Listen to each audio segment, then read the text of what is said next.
o'clock. I'd like to call this meeting to order, please. Could we have the remote electronic attendance motion, please? Sure. I would like to make a motion to approve the remote electronic attendance of 2nd Ward Alderman David Parker, 3rd Ward Alderman Mike Wendt, 4th Ward Alderman Dick Potter, 6th Ward Alderman Kevin Schoonmaker, 7th Ward Alderman Mike Waldron, Alderman at Large Sonia Berg at the Committee of the Whole and the City Council meetings of June 9th, 2020. Thank you. We have a motion. Do we have a second? Second. We have a second by Alderman Williams. All those in favor, please indicate by saying aye. Aye. Aye. Aye. Those opposed? That motion carries. Thank you very much.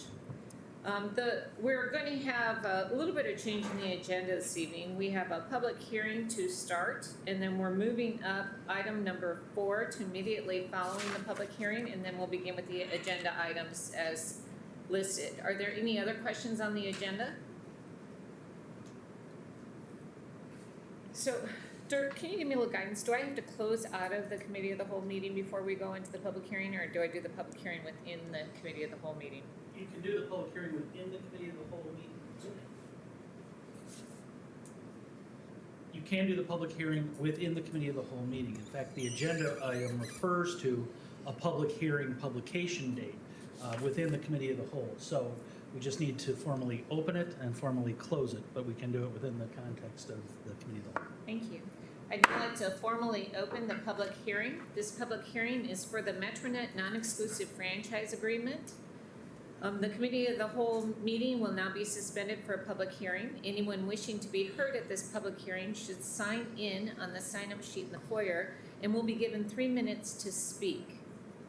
I'd now like to turn it over to the land development manager. Do we have a sign-up sheet? Is there anyone on the sign-up sheet? Sign up, yeah. No. Thank you very much. It is 6:03 p.m. and the public hearing for the Metronet non-exclusive franchise agreement is now open. Land Development Manager Chris Mathias, please proceed. Thank you, Your Honor. This ordinance is proposing a franchise agreement with CMN RUS Inc., doing business as Metronet Holdings LLC. They seek to enter into a non-exclusive franchise with the City of Moline to construct and operate a cable system within the city's public right-of-way. As you can see, the city would receive a franchise fee of 5% of Metronet's annual gross revenues. This really is a neutral, in staff's opinion, would be a neutral fiscal impact for the city, because we really would just be taking customers from Mediacom ultimately and kind of shifting that money around. You may have a few new customers with the new service, but I wouldn't expect that fee to be very high. You'll see here that the staff recommendation is to approve this franchise agreement, but I wanted to give you, I wanted to talk a little bit about the pros and cons of this. So the obvious pro, I think, with entering into this franchise agreement would be more competition in the internet space. Anybody who lives in the city right now, if you're looking for high-speed internet, a lot of the locations, Mediacom is the only real service that's available to you if you actually want, very fast internet. So we would be bringing in a product like Mediacom to kind of drive some competition, if nothing else. From the discussions I've had with Metronet, I think their price points are pretty similar, but you'll probably see some promotions at first when they're coming into town. So that's a very obvious pro with this agreement. Some of the cons that we've identified: number one, if you look at page 18 of the proposed franchise agreement, it doesn't serve the entire city limits of Moline, and so the northwest quadrant of Moline is very underserved. A lot of Ward 1 would be out as you head to the northern parts of town, and some of Ward 2 as well. So talking to Metronet, their response on that is I encourage to really have it available citywide, especially to all demographics and price points in the city, and regardless of house value and that type of thing. Their response was that if they get the customers and it's really going well, they surely can expand to the entire city. But if you look as of right now, it doesn't cross the Rock River, and it's the northwest quadrant of Moline is underserved, in my opinion. The other con, I guess, as we went through this, and just to tell you a little bit about Metronet, they've been building out a lot of Illinois, a lot of communities our size in Illinois. So Champaign, Bloomington, Normal. I believe they're in the suburbs. Kathy Scheller with Metronet is on the line, so she can answer any questions you have about the company and kind of what they do. But they also built out Davenport and Bettendorf last year.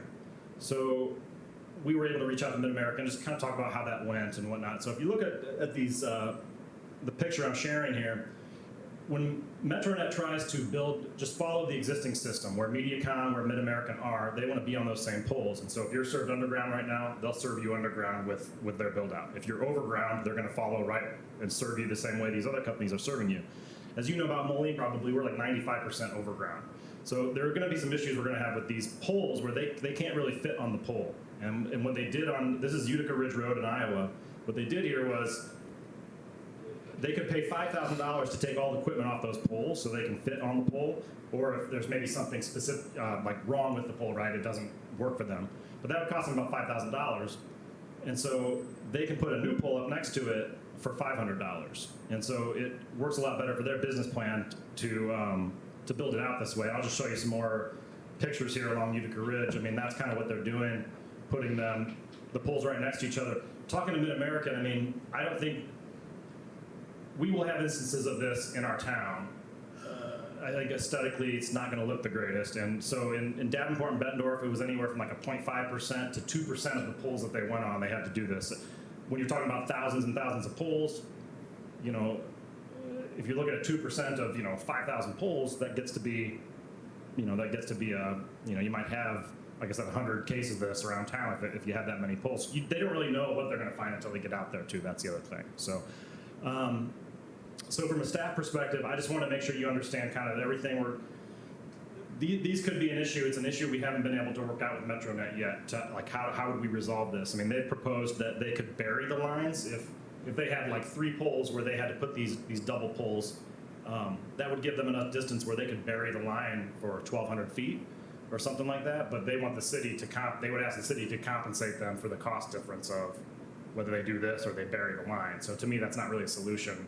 It's certainly not something that I would think the city could afford right now to help with that. So I'd be happy to answer any questions you have. Steve Mart, who's obviously with Dirk's firm, he's reviewed this agreement. So from a legal standpoint, we're fine with the language in the agreement, how it's structured. It's really just, it's really this double pole situation that we haven't been able to come to an agreement on. And like I said, kind of just the underserving of all of Moline right now with that service area. Those are really the only 2 concerns that I have with it. I'd now like to open it up for public testimony. Did anybody sign up while you were speaking? I'll double check. Thank you. No, you're on.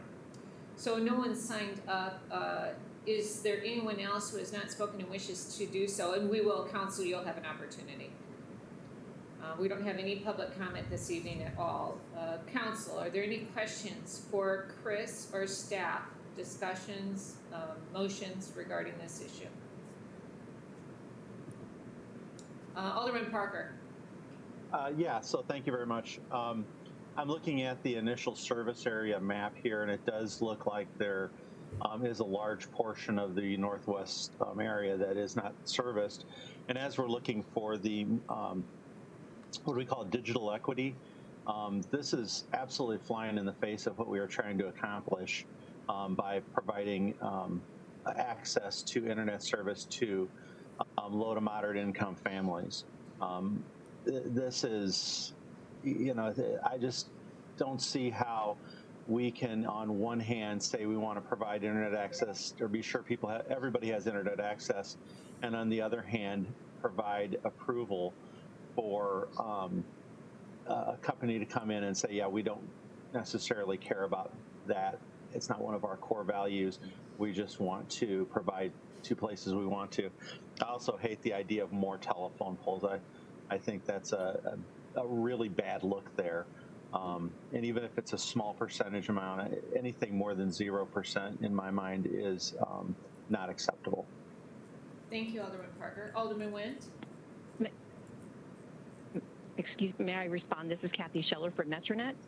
Could you hold your comments for just a second, Kathy? Sure. Thank you. Alderman Wendt.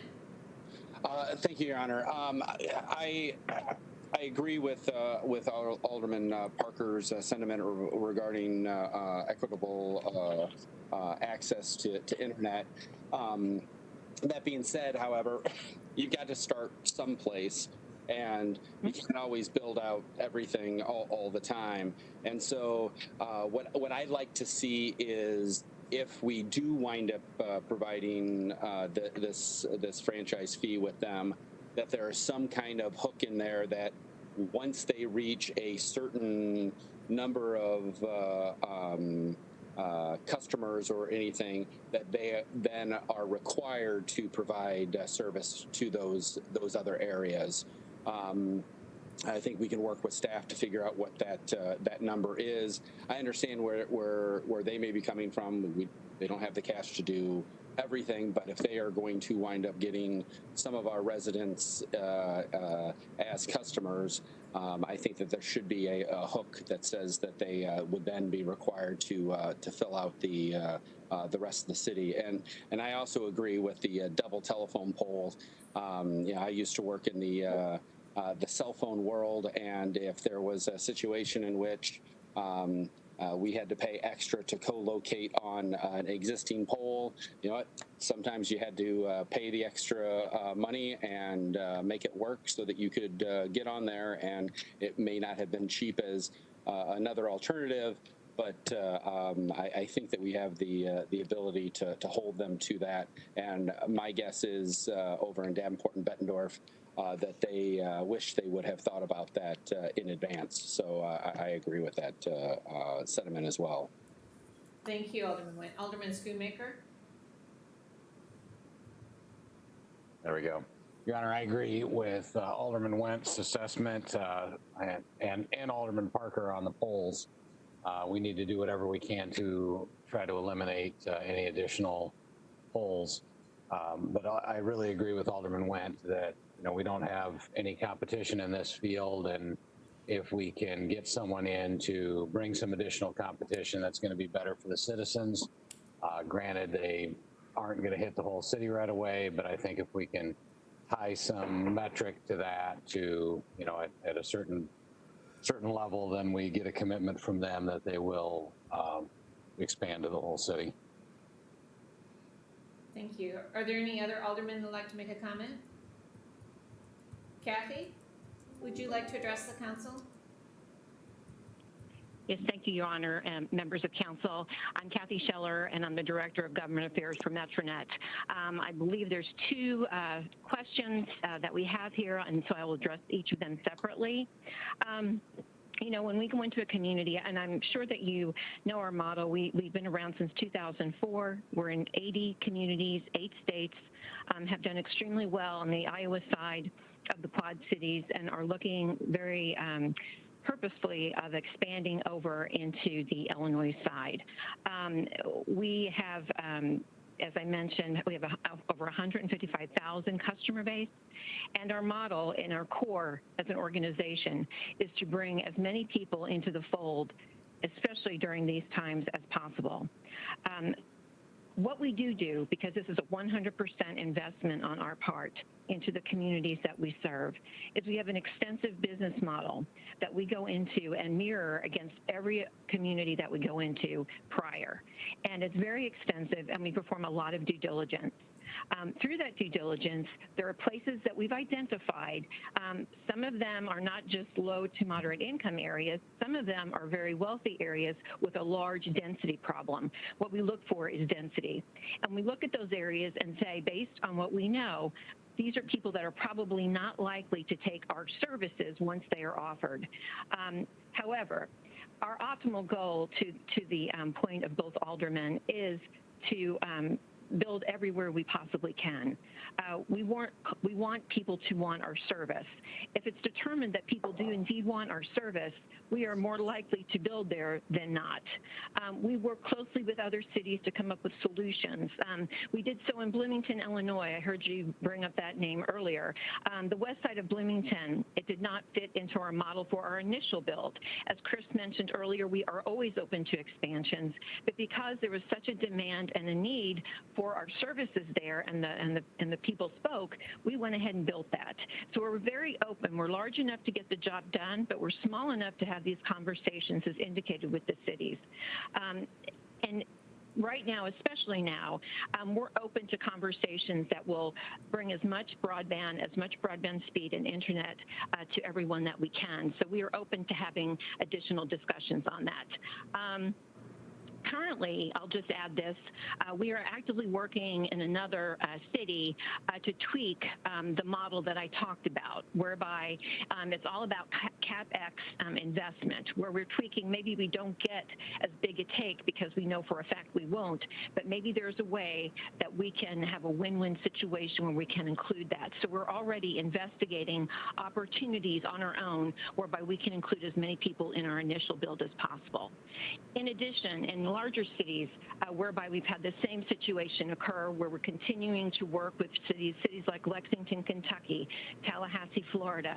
We have actually identified in the meantime, as we come to optimal solutions to reach everyone, we found that there are community centers where we light those up for free and provide service to those areas whereby people can go and understand the impact that broadband has, while we try to look for the solution with the city on bringing that to everyone. So I just wanted to let you know that we're not a group that goes in and just sort of picks where we want to go. We have a sincere business model. This is a multi-million-dollar investment on our part. We believe that we can make an impact to those who are underserved, and our goal is to work very closely with the cities that we serve to figure out the best model and mechanism to do so. In the discussion of the polls, and we've had very lengthy discussions about those with staff. For an example, on the polls, we do this in every city that we go to, if we need to. It's not something we want to do. It's called make ready when you try to get on a poll. These polls are being set because those polls do not have any make ready available on them. We do not replace another utility's infrastructure, whereby we put a temporary pole up until that infrastructure, which they own, is replaced or goes underground with everybody. That's why we put the poles up. The poles that Mr. Mathias showed you were on Utica Road. That is the area where we've had to put the most poles, because those poles are transmission poles, and we could not get on those poles. So Mid-American and the city allowed us to set the poles in order for us to be able to provide service to the citizens of Bettendorf. Once poles are replaced, we take our pole down and we put it on the pole with everyone else. So the only way that we will put a pole up is if a pole does not have any opportunity for us to add our make ready without replacing the entire pole. So that's where this comes into play. To give you an example, in Davenport, when we had our last meeting, there were 7,000 poles utilized. Out of 7,000, only 30 had to be set by Metronet. And again, we mentioned in a previous meeting that we would work with you should there be areas that you don't want several poles in a row. We would work with you on that and come up with a differential. And we discussed that as well with staff. I just want to say that this is something that we have done across the board. This is not something new. Bettendorf and Davenport understood that. True, on Utica Road, there are more than what we would like to place. But as you can see in Davenport, 7,000 and only 30 were set. With the approval of the local franchise agreement, we will have the opportunity to come back and say, we call it shooting the polls. We'll be able to look at the polls in detail once the local franchise is approved. We then will come back to the city and have the discussion about the setting of polls and what we were able to find out. I will tell you that we expect no transmission polls to be in play in Moline. I can give you that answer right now. So again, we're excited. This has been a long process. Our crews, as you know, are in the area. We're completing Bettendorf and Davenport. Everybody is there working. We're excited at the potential to come on to the Illinois side of the Quad Cities and work with the city of Moline on coming up with a viable solution for your residents and us as well, coming in as a company willing to do business there and work with you. So I'll entertain any other questions, but I just wanted to make sure I made those 2 points clearly for you. Thank you, Kathy. Alderman Parker. Yeah, thank you very much for those explanations. I just need to get a little better clarity. You say that one of your values is to provide internet access to underserved communities. However, I look at the map, and I mean it's glaring that this is a low to mod area that there's no way to provide service to them because you're not doing it. I don't understand exactly. If you could walk me through how they're going Sure. to be served, without, Sure. if you're not going to be in their neighborhood, I would appreciate it. Sure. What we would do, what we're showing you on the map is what we call our initial build. As Chris mentioned earlier, and as I mentioned in my comments, we will work with the city to try to go to those areas that are not in our initial build to expand. There are two ways that happens. It's not just low to moderate income neighborhoods that sometimes are not included in our initial build.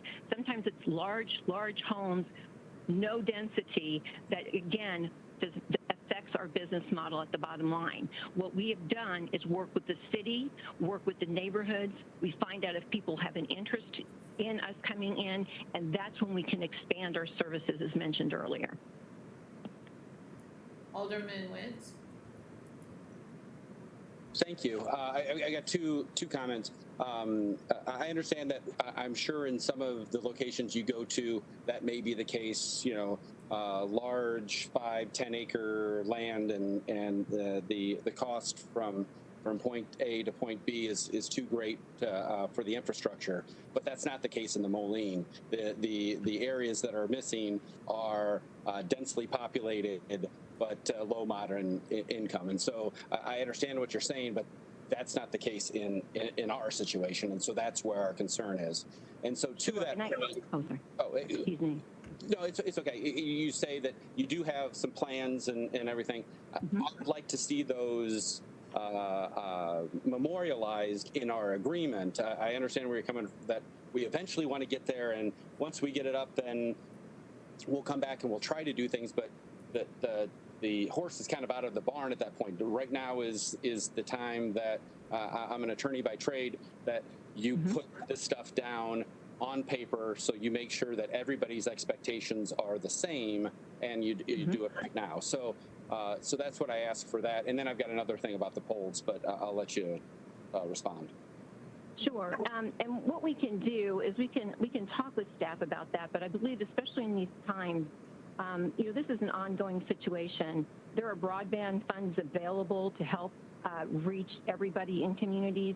We're continually evaluating those, but if there needs to be some type of language that would make you feel better in our letter agreement or whatever agreement that would be, to let you know the plan to do so, to address that and work with the city to reach those areas, I'm sure that we can, I can engage our legal and we can come up with some type of a plan like that. Alderman Schoonmaker? Can we also put something in writing about the polls and your intent to address that it would be limited to, I forget how you said it at this point, but it would be limited and it would be short term. It would be, and I'll just comment on that. So what we do this would be in a letter agreement, because our local franchise agreement is the same with every community that we go into. So that in that particular legal document, what I said was, I'll just use Mid-American in this case. If Mid-American's poll is full, there's no more make-ready, there's no opportunity for us to put our facility on that poll unless we replace the poll, not just pay for the make-ready, but replace the entire poll. That's the only time that we put up our poll. And once that poll is replaced by Mid-American, we will remove our poll and put our facilities on that. I've made a note on both of these options, and I'm sure that we can bring those back and have that discussion with staff, absolutely. Chris? Do you have something? Right, so I guess what I'd want to add to that, though, is that the timeline of when Mid-American is going to change out that poll could be years, because I don't think it's in Mid-American's interest to change that poll right away and pay whatever it costs for them to do it. So I think that would be a key component here, is if the double poll goes up, how long is it going to be there? And is there something we could work out where it'll only be a year or two because the revenues are kicking up or something? But I don't think Mid-American's going to replace those anytime soon. So I have a question. What is the agreement? Is there a secondary agreement between Metronet and Mid-American regarding the services getting pulled within a certain amount of time if we need to do work in the right of way? Do you have a contractual agreement with Mid-American regarding that, Kathy? I really couldn't make that out, Your Honor, but I think what you're saying is, do I have an agreement with Mid-American how long it will take them to take their poll and replace it? Is that correct? No, my question is, when we do work... I can hear you now. Can you not hear me? She said she can't. Oh, Yeah, I can hear you now. Thank you. when we do work in the right-of-way, we require that a pole be taken down and temporarily relocated, and Mid-America is responsible for doing that. They coordinate with the other entities that have services hung off that pole. We've had issues in the past with those secondary services not removing their lines in an appropriate amount of time. It has delayed our construction projects. My question to you is, do you have a contract with Mid-American defining how quickly you will remove your service in order for them to put up temporary poles? I believe that we do. That would be in an agreement that we have with them, and we do have a pole attachment agreement with them, so I'm confident that that language is in there, but I do not have that in front of me right now. But we do have a pole attachment agreement. Would and you please note that I am making notes on all of these. Would you please share that information with us? And then on the secondary poles, I'm not in support of adding additional poles in the community. And then regarding the carve out of a portion of our municipality, I am not in support of that at all. That wasn't the way that it was presented to me when I advocated on behalf of MetroNet. And my expectation is that those low and moderate income neighborhoods are incorporated into the initial plan. And by plan, I mean commitment to serve our entire municipality if we enter into a franchise agreement with MetroNet. Alderman Went?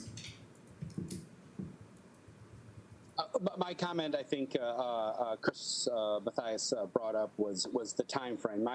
That's my big concern is listening to the conversation that the discussion or the promise was that they would put that up temporarily until such time that Mid-American replaced that pole, but those poles can last for decades, I think, and so we may be in a situation where that temporary pole is there for until I wind up having grandkids, and so I'm not sure if that is the situation we want to be in. So I think we need to have some language buttoning that down, defining what temporary is. I understand if there are some situations where it has to be, for maybe a year or a construction season or something like that until they can get it all done. But I don't want to see a situation where we've got these double up poles for decades. Chris, I will may I make a comment to that? I've taken notes on everything that you said, and we'll get back with staff. Again, we are open to having a discussion regarding the low to moderate income area that is carved out. It is our intention to work with the city to understand the residents' needs and to see what we are able to put in there should we have the opportunity to work with the city to do so. Secondly, on the poles, we have never replaced in 80 communities that we are in. We've only set our poles when it was absolutely necessary, and we have never replaced someone else's infrastructure. So we have never done that. I will bring these comments back, but that is something that we have never done across the board. So, that will be a good discussion point. I'm confident of that, but we've never replaced another utilities pole. So I mean, I guess I don't have a question for MetroNet, but I have a comment for the council. I am in support of the free market, and I like competition in general, but when you introduce additional competition, the profit margins go down. And if we drive the profit margins down, the ability for a company to,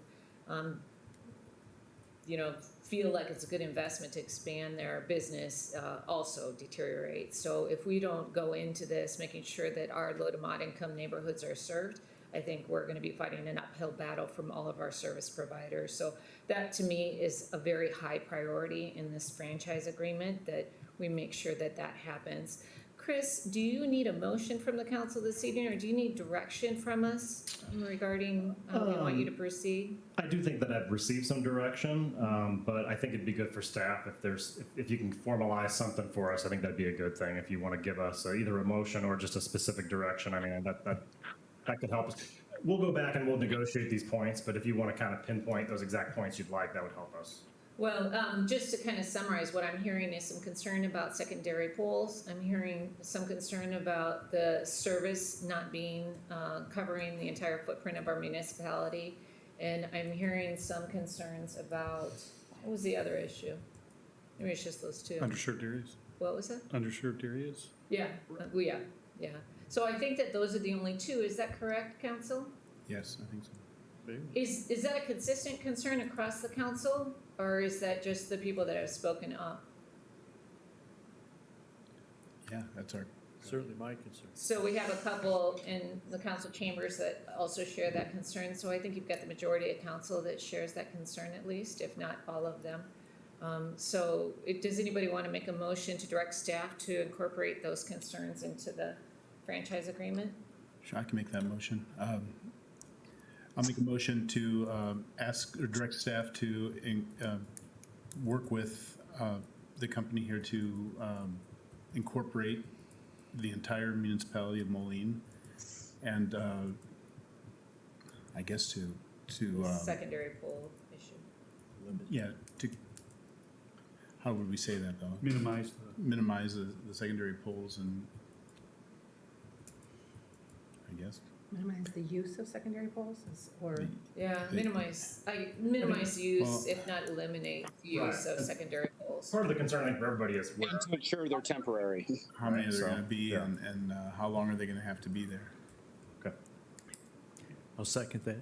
We have a motion on the floor by Alderman Moyer, it's seconded by Alderman Williams. Alderman Nguyen, you spoke, but I didn't quite catch what your statement was. Oh, my concern was just the time frame if the event that they did have to put a secondary poll for a short period, like as they said, temporary, that it is truly temporary, you know, whether we put a year time frame on that or whatever. Well, and I'm just thinking that maybe we can incorporate something like sidewalks and developers. When developers don't want to put a sidewalk in, that they reimburse the city for reinvestment in something that would actually bring more value to the city than eliminating that second pole. Do you understand what I'm saying, Chris? Right. If it costs them $5,000 to put a pole in, they give us $2,500 and we invest it in, digital equity throughout the community. Alderman Potter, did you have a comment? Yes, I just wanted to say that if I heard correctly, the representative of the company said that they had never replaced poles, so we're pretty much going to be at the whim of Mid-American Energy, I would think, in order to make this franchise agreement move forward. I would share all of the concerns regarding digital equity. Thank you, Alderman Potter. Are there any other comments? All those in favor of the motion, please indicate by saying aye. Aye. Aye. Aye. Those opposed? That motion carries. I now want to do one last check. Is there any further testimony? This public hearing is hereby closed. Thank you very much for everyone for participating. Kathy, thank you very much for emoting in. I appreciate it. Thank you. We look forward to the discussion. Thank you. I love my agenda. I found it. Okay. Thanks, Chris. Okay, now we're going, wait a minute. Oh, so we have item number 4, but I think we'll probably skip that since we're gonna work on it a little bit more. We're gonna move to agenda item number 1, moratorium on personal storage facilities. Chris Mathias, Property Management Coordinator. Thank you, Your Honor. So, back in March, the council directed the Plan Commission to consider the personal storage code and some changes to it and possibly a moratorium. So just to remind you what personal storage is, this is like mini storage, mini warehouse uses. Right now they're allowed in the B4, I1, and I2 districts. So I1 and I2 obviously are industrial, but that B4 district is where most of our major commercial is. So the South Park Mall, along John Deere Road, that's your highway intensive commercial, and it is something that's allowed in there. Does allow contractor shops and some other kind of intensive things that maybe wouldn't be considered commercial all the way, but that's where also all your retail is, your big box retail. I'm sorry, I pushed that twice. I learned not to do once. So, like I said, at the March 17th Committee of the Whole, the Plan Commission was directed to consider that. And they did so at their May 27th meeting. I'm gonna go back here one. There we go. and I guess this is something that I kind of already updated you on how we got to that point, but the Plan Commission did, like I said, consider this moratorium at their May 27th meeting and recommended it onto the City Council. What this moratorium would do, and I think the reason that we need it, is there's really right now you're dealing with, yeah, that was the slide I wanted up there, Don. That one right there. Right now you have the issue of a lot of retailers that are going out of business, and it seems like that's kind of the first thing that's considered is, hey, I can turn this into storage. I might not replace it with a big box retail. It's easier for me to get this storage in here. Or you might have a guy who owns a piece of property just in a commercial district, and it's kind of maybe the first thing that he thinks he can pull off or that he can afford. And it's something that I've seen really over the 15 years that I've been here at this point is it's always kind of like, it seems almost like you can do this too many places. So that's something that staff's considered, and I appreciated the council motion on this back in March because I think it's something that we need to look at with the changing of retail and really how do we regulate these buildings once they are allowed? What should they look like? Final slide here. In order to approve a moratorium, we have to have a finding of fact, and that is something that the Plan Commission found and we would attach to the ordinance if we decide to approve it. So I'm going to go through these 7 very, very quick. Is this something that was done in error? No, it was not. It was not an error in our code. There has been, I think, in regards to number 2, a change in character in our town, specifically in these retail areas, and it's something that we need to look at. I think the storage could be a detriment to our commercial areas. 3, I think without considering a moratorium, we could have some uses pop up that aren't really compatible with those commercial areas. 4, I think looking at our comprehensive plan, this is certainly something that we should look at. How are these designed? What kind of building material standards should we have on a mini warehouse when it goes in on mini storage? And I think as we go through these, like I said, it really is compatible with all these, but I want to look at number 6 and real specific, the adequate supply of land, because I think that's another big factor we've got to look at here. How much commercial land do we have, and is this something that we want to allow in those areas? And it probably affects industrial land too, you know. So those would be the type of issues, if you decide to approve this, that we're gonna, the Plan Commission is excited to talk about this issue. I was instructed by Chairman Fitzsimmons, who is on the call, in case you have any questions for our Plan Commission, he's on the call tonight. But he's instructed staff to really start looking at this at our next meeting. We've got some public hearings planned for the 4th Wednesday in June, so hopefully we can get this moratorium passed, and then in the meantime, be looking at ways to improve our code so that you know, we don't have any more of these uses popping up until we really feel we can handle them in the best light. So staff recommendation is to concur with Plan Commission and approve the 6-month moratorium on personal storage land use. Move to approve. Second. We have a motion by Alderman Nguyen, a second by Alderman Moyer. Is there any discussion on this item? All those in favor, please indicate by saying aye. Aye. Those opposed? Nay, Alderman Schoonmaker. Thank you, Alderman Schoonmaker. Motion carries with, we have everybody on tonight, don't we? 7 ayes and 1 nay. Yep. 1 dissenting vote from Alderman Schoonmaker. Motion carries. Thank you. The next item is rezoning 1152 13th Avenue. Chris? Yes, this is a 1-lot subdivision. Came in when Ryan Berger was still here. We initially, you can see it on the map here where the star is. It's the 3rd lot in there from 13th Street. So this is a mid-block request to rezone 1 parcel from R2 single family to R4, which allows anywhere from 1 to 6 family dwellings if you were to get that zoning. I'll just be direct here. The staff recommendation is to deny this. Number 1, we would be what we consider spot zoning. I think it could be unconstitutional. If you really wanted to add more duplexes to this area or more multifamily, I think you'd consider it more a neighborhood approach, or I certainly as staff wouldn't recommend zoning 1 lot to something when the lot is pretty much like any other lot in that neighborhood. It's the same size, the house sizes are fairly similar. And then number 2 reason for denial would be consistency with our comp plan. As I go through, I'll show you a few just direct excerpts from our comp plan that say that we already, back in 2001, we had a lot of multifamily residential in this. Actually, yeah, there's the one I'm looking for. And there's a specific direction here in our comp plan to preserve the single family and kind of stop that conversion of single family to multifamily. So for those reasons, staff would recommend to concur with the Plan Commission and deny the rezoning request. Motion to approve. Second. We have a motion by Alderman Moyer, a second by Alderman Williams. Is there any discussion on this? Alderman Nguyen. I agree. I think that this is a clear indication of spot zoning, and to do one lot within a neighborhood like this, I don't think is appropriate.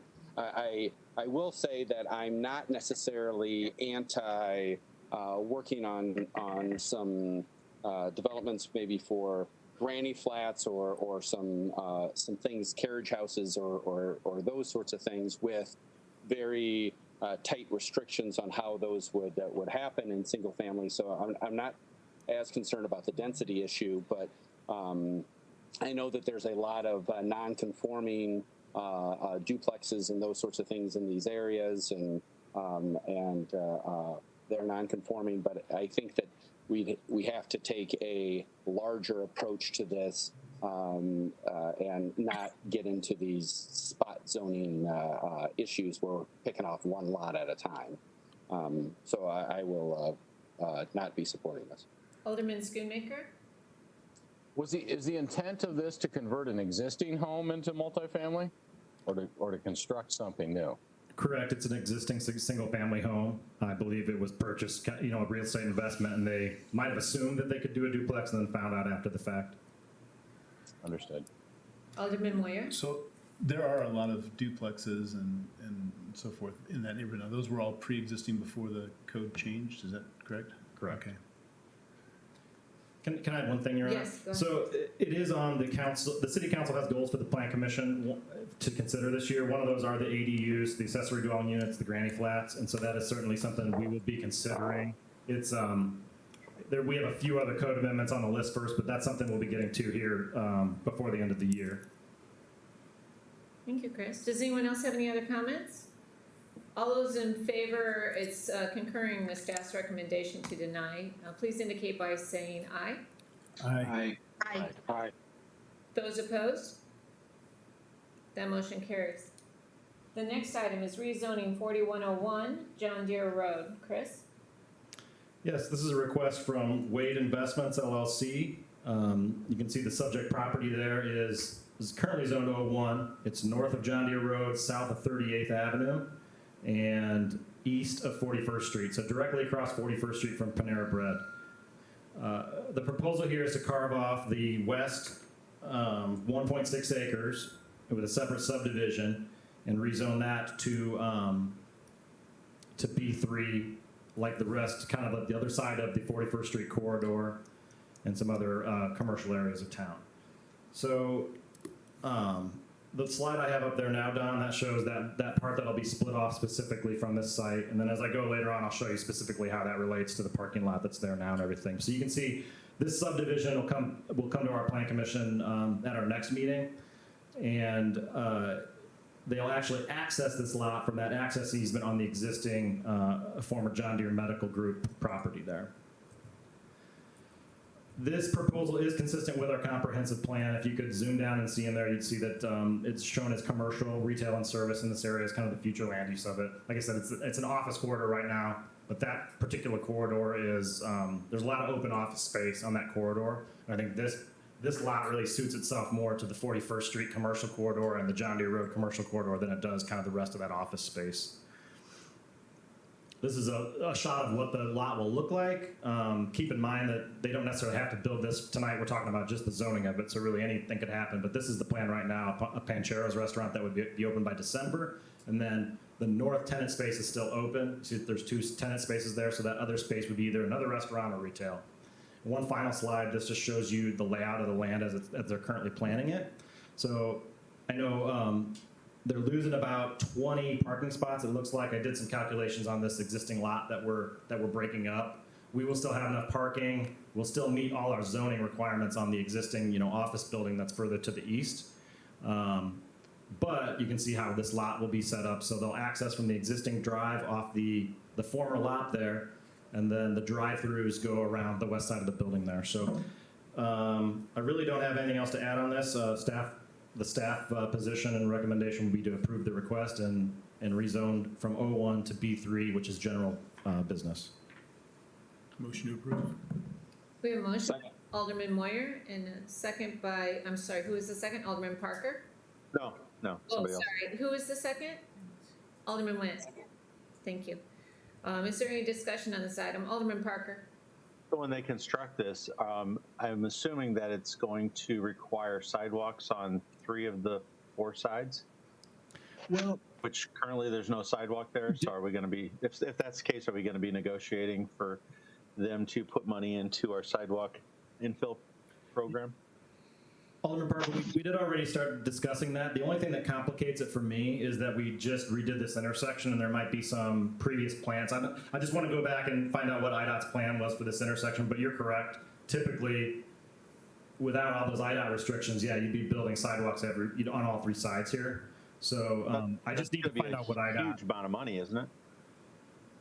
Yeah, it's not going to be cheap, and like I said, I wouldn't expect it to see along John Deere Road. First of all, you don't see sidewalks along John Deere Road, and then I don't know what the IDOT restrictions are along 38th as well. And then when 41st Street was redone, if there's not a sidewalk there now, it kind of makes me wonder why. I guess so. I don't want to commit to anything until I really know what was planned from that construction. If it really was they just didn't have the money, then I would think now we'd want to get that sidewalk in there. Alderman Went? Can we make this conditional upon Ponchero's bringing back the El Gordo burrito? When I was in college, it was a wonderful burrito late at night, but since they've gone corporate, the El Gordo went away. But I'll be supporting this. But I agree with the sidewalk issue. That's something that needs to be discussed sooner than later, so we don't wind up in a situation where they don't have in their budget and it winds up becoming a problem down the road. Thank you. Are there any other comments? All those in favor, please indicate by saying aye. Aye. Those opposed? That motion carries. Thank you. Chris's last item is cable TV franchise agreement. Yep, Chris. And so, do you need another motion on that one, or do you just Oh, no, want to? that's the one that we moved up. pulled. Oh, forgive me. No, we don't. Okay. Sorry, I didn't pay attention to what the number was. I think that's it for you. Yep, Thank thank you you. very much, Chris, for your presentations. The next item would be presented by Joe Kuhlenbeck, the parking prohibited 25th Street. Go ahead, Joe. Joe, if you're talking, we can't hear you.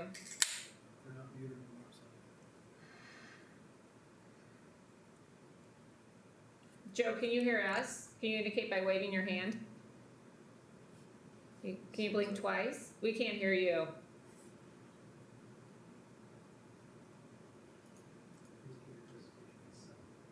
Does he have to start 6? I don't know. I don't think he's on the phone.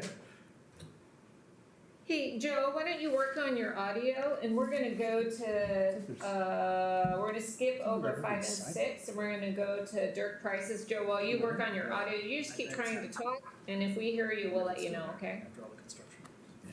Okay, thank you. Oh, there you are. Are you there? Is that you, Joe? Sorry, Dirk. Yeah, that is me. Can you hear me? We can hear you now, so we're gonna go back to you. Dirk's sitting down. So your first item is parking prohibited 25th Street. Yeah, sorry about that. Yeah, on May 5th, the traffic committee had a meeting. At that meeting, there was a request by a resident to put in a 4-way stop at this intersection on 25th Street and 19th Avenue. There had been one accident in 5-year period there. So staff had recommended that we do a stop or no parking 60 feet back from the corner to improve line of sight. That motion was approved there. We vetted it with the other neighbors. We asked made sure that other neighbors were in favor of that solution. The resident who had asked for the change and the neighbors were in approval. So staff is recommending approval of adding those no parking signs 60 feet back. Do we have a motion to support staff's recommendation? Motion to approve. We have a motion by Alderman Moyer. Is there a second? Second. We have a second by Alderman Williams. Is there any discussion on this item? All those in favor, please indicate by saying aye. Aye. Aye. Those opposed? That motion carries. The next item for Joe is the project 1333 trenchless water main change order number 1. Yeah, so this is a proposal, or it's a change order on this project. We wanted to get it in front of council earlier than right at the very end of the project, just so you guys had a chance and understanding where we were at on all of these. This is the only change order we have to bring forward at this time. Basically, it reflects a change in design from a stormwater. We needed to install a manhole with the system that was there, and had some other things, some extra gutter and curb and tree removal, some driveway replacements. So it's just an opportunity for us to get this in front of you early, as opposed to at the very end of the job.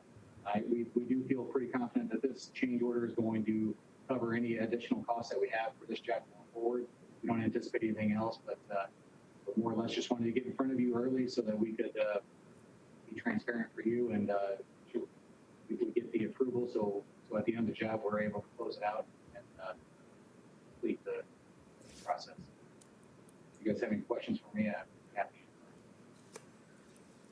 So you're looking for approval of the change order now? Yeah, we are recommending approval.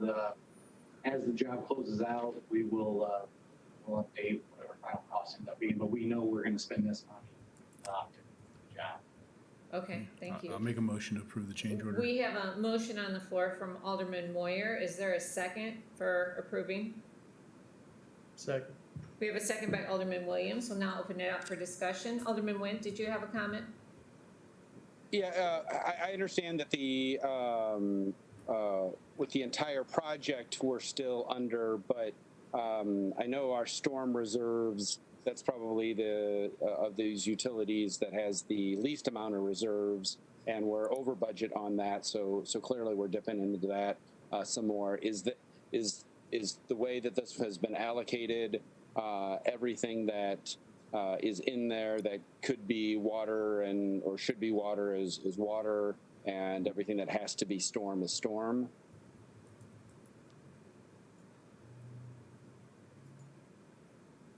Joe, can you provide a response to that? If you're talking, Joe, we can't hear you.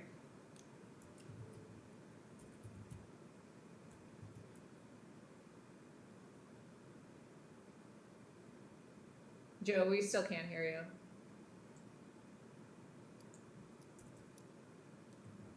Can you hear me now? We can. Okay. Yeah, Alderman Wendy, every line item is put into the fund that it's allocated for. There's no, we just make sure that we put everything where it's supposed to go. Those T's are crossed and I's are dotted. Are there, Alderman Went? Is this design change? Is this this just makes it easier, or is this like a better? I mean, I just have some concerns as we're spending this money and digging into those reserves. Is this, or are these changes already made, and we really don't have a choice to approve the change order or not? Yeah, the changes were made to have a longer lasting product. During the design, there might have been some unforeseen issues that had come up, but during the pre-construction and construction of the project in the field, this change definitely created a better long-term project for the storm utility, and it was made. The determination was made to go forward with the changes, knowing that it's a better product. It's the way we would have done it or wanted to do it from the beginning. It was just an unforeseen design aspect of it. The changes have been made, so we did have to go forward. We did have to make a decision kind of in the moment, but it definitely was something that needed to be that we felt was important for longevity. Alderman Went? Well, and I'll support it if it's if it's more bang for a buck for a long period of time. But I kind of feel if the decision's already been made, then I mean, would we even have the ability not to approve this?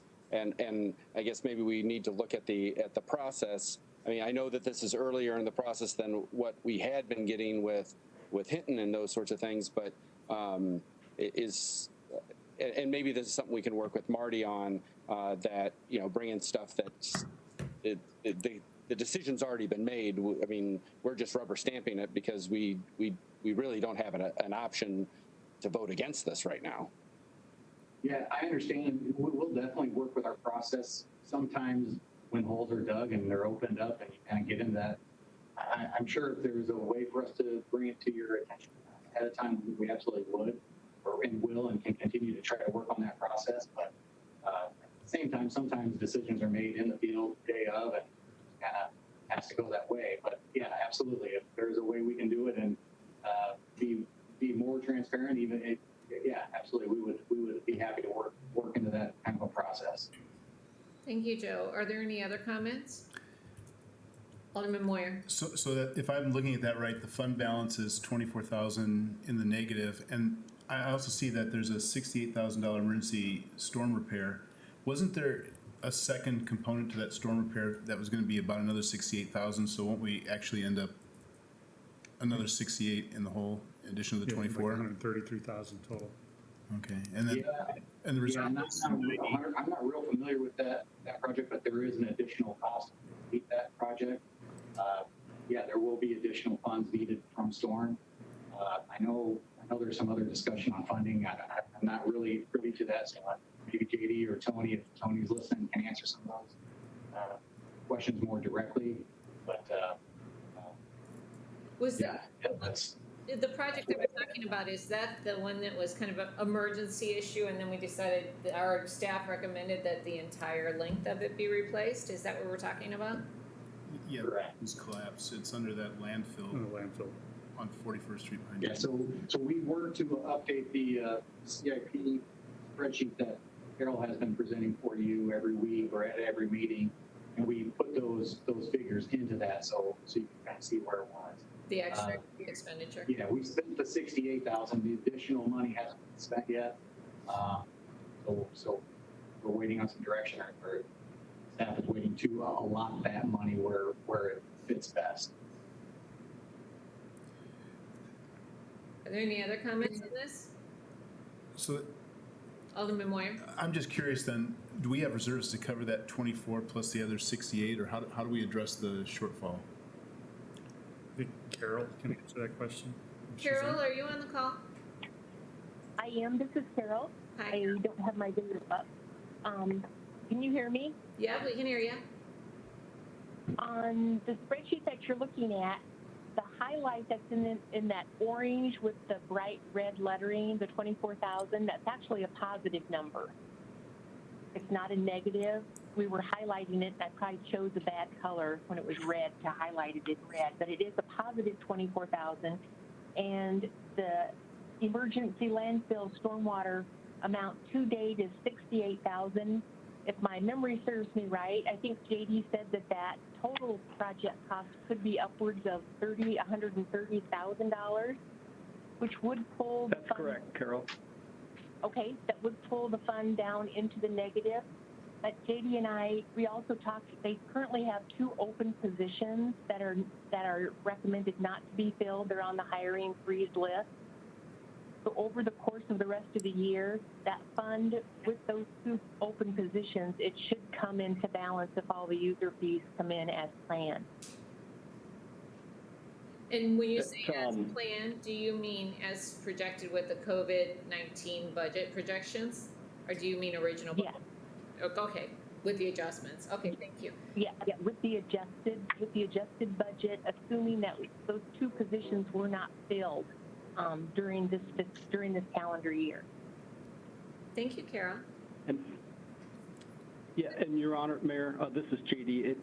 Carol, I think Saturday morning I went through after Friday and the components that got done, and I think I updated that spreadsheet and sent it to you and Marty and Tony and Joe on Saturday morning on where we are on that, or what we anticipate that is going forward. Is that what you communicated, Carol, is the updated version?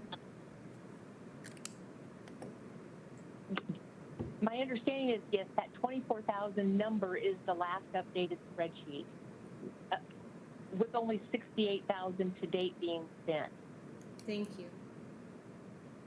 Are there any other comments or questions? All those in favor of approving the change order, please indicate by saying aye. Aye. Aye. Those opposed? That motion carries. Thank you, Joe. Thank you. The next, Welcome. yeah, thank you, Carol, for helping too. The next item is the investment policy amendment. Dirk Price. Good evening. First, Alderman Went, the case you were looking for about the ability of home rule community to use its powers to require a menu item is in re the McRib sandwich. That case holds you have that power. Concerning the investment policy amendment, the state passed a sustainable investment policy that allows units of government, when they make their finance decisions, to include an evaluation of additional parameters related to sustainability in general. That includes the commitment of the companies in which you're investing to your community, ethical standards, environmental awareness and fairness, all those kinds of things. And it's mandatory that we include that in our policy. So what this does tonight is update our financial policy to include those criteria and parameters to allow our treasurer to apply them when making the financial investment decisions. Are you? Motion to approve, Parker. Thank you, Alderman Parker. Is there a second? I'll second. We have a second from Alderman Moyer. Is there any discussion on the policy? All those in favor, please indicate by saying aye. Aye. Aye. Those opposed? That motion carries. Thank you, Dirk. The next item is transfer 2307 6th Avenue to Moline Community Development Corporation. Dirk Price. If you can possibly remember a time before COVID, we acquired this property and the one in the next item through a sweetheart deal with the county for back taxes. We acquired them and then looked at them to see if they were suitable candidates for rehab through the same kind of partnership we've already executed with the MCDC before. And it turns out they are. And so this got hung up in that process of all things COVID in trying to relate to it. Now, as we've caught our breath a little bit, no pun intended on that, for these kinds of activities, we're now ready to enter into the agreement to transfer these to MCDC, and at least on this one right away, close in the fairly near future with the selected contractor. It's actually switched. Oh, the other ones are The other 3204 is the one we're ready to close on. 2307 is in process of. Yeah, we haven't solicited proposals yet on that one. So, okay, so that's what will happen next is after we do this, MCDC will solicit proposals. And then, what I said, I'll say about the 3204 in a second. So what this one does is just approves the agreement to do the same process we've done successfully before. Motion to approve, Parker. Second. We have a motion by Alderman Parker, a second by Alderman Moyer. Is there any discussion on 2307 6th Avenue? All those in favor, please indicate by saying aye. Aye. Aye. Aye. Those opposed? That motion carries. Now, the 3204 15th Street C to the Moline Community Development Corporation. Same deal, and this one's even closer, if I got it right now. Yeah. The contractor has been selected. Everybody's very excited about the proposal, and so this restarts that process and will close within the next couple of weeks. Motion to approve. We have a motion by Alderman Moyer. Is there a second? Second. We have a second by Alderman Williams. Is there any discussion on this property? Just for the council's understanding, this is the property that is off Prospect Park. It's the one when you're in the back part of the park. It's right up against there. It's been vacant for 20 years, and we have a brilliant proposal by a contractor, and it'll help fund the Moline CDC's efforts to support our low mod-income neighborhoods to the tune of $10,000. So it's a huge contribution to the community, and I want to thank all the staff that's been working on converting these properties over. It's a big deal. So thank you. Dirk, do the aldermen that serve on this committee need to abstain, or is that okay? They can vote. Yeah, we can vote because everybody understands that that's our representation, Okay, both thank you. organizations. All those in favor, please indicate by saying aye. Aye. Aye. Aye. Aye. Those opposed? That motion carries. Thank you very much, Dirk, I appreciate it, and thank you for all the paperwork on these. We do not have an other this evening, I do not believe. So we're gonna go into the informational. We have COVID-19 update. This is the financial projection update, and that'll be presented by Marty Vonix and Carol Barnes. Marty, I'll turn it over to you. Yep, thank you, Mayor. I'm going to have Carol talk a little bit about some of the revenue numbers, which you'll find slightly surprising. And then I'll mention a couple other things regarding things we're doing in regards to COVID-19. So Carol, if you can launch into your presentation. Yes, thank you, Marty, and thank you, Mayor and Council. Can you hear me? Yes, we can, Carol. Okay, good. Don, I'm going to have you go one more page in to start talking about the revenues. And this week, I don't have a lot of changes to go over on the financials, but we did have some very good news regarding 3 of our revenues that came in yesterday. And Don, one more page in. And there's only 3 of them that have actually come in for the month of June. And they are sales tax, home rule sales tax, and motor fuel. And I'm just going to go down kind of through each individual one. But the good news is, if we look at our original budget on all 3 of those revenues, just in total first, the original budget compared to what is coming in now for the actual, so not the COVID budget, but the actual budget, we are actually seeing between those 3 revenue sources an increase of over $500,000 year to date. Again, the greatest part of that is because we are still in a 3-month lag of our sales tax, and I'm going to go through that now. So the first one is our state sales tax.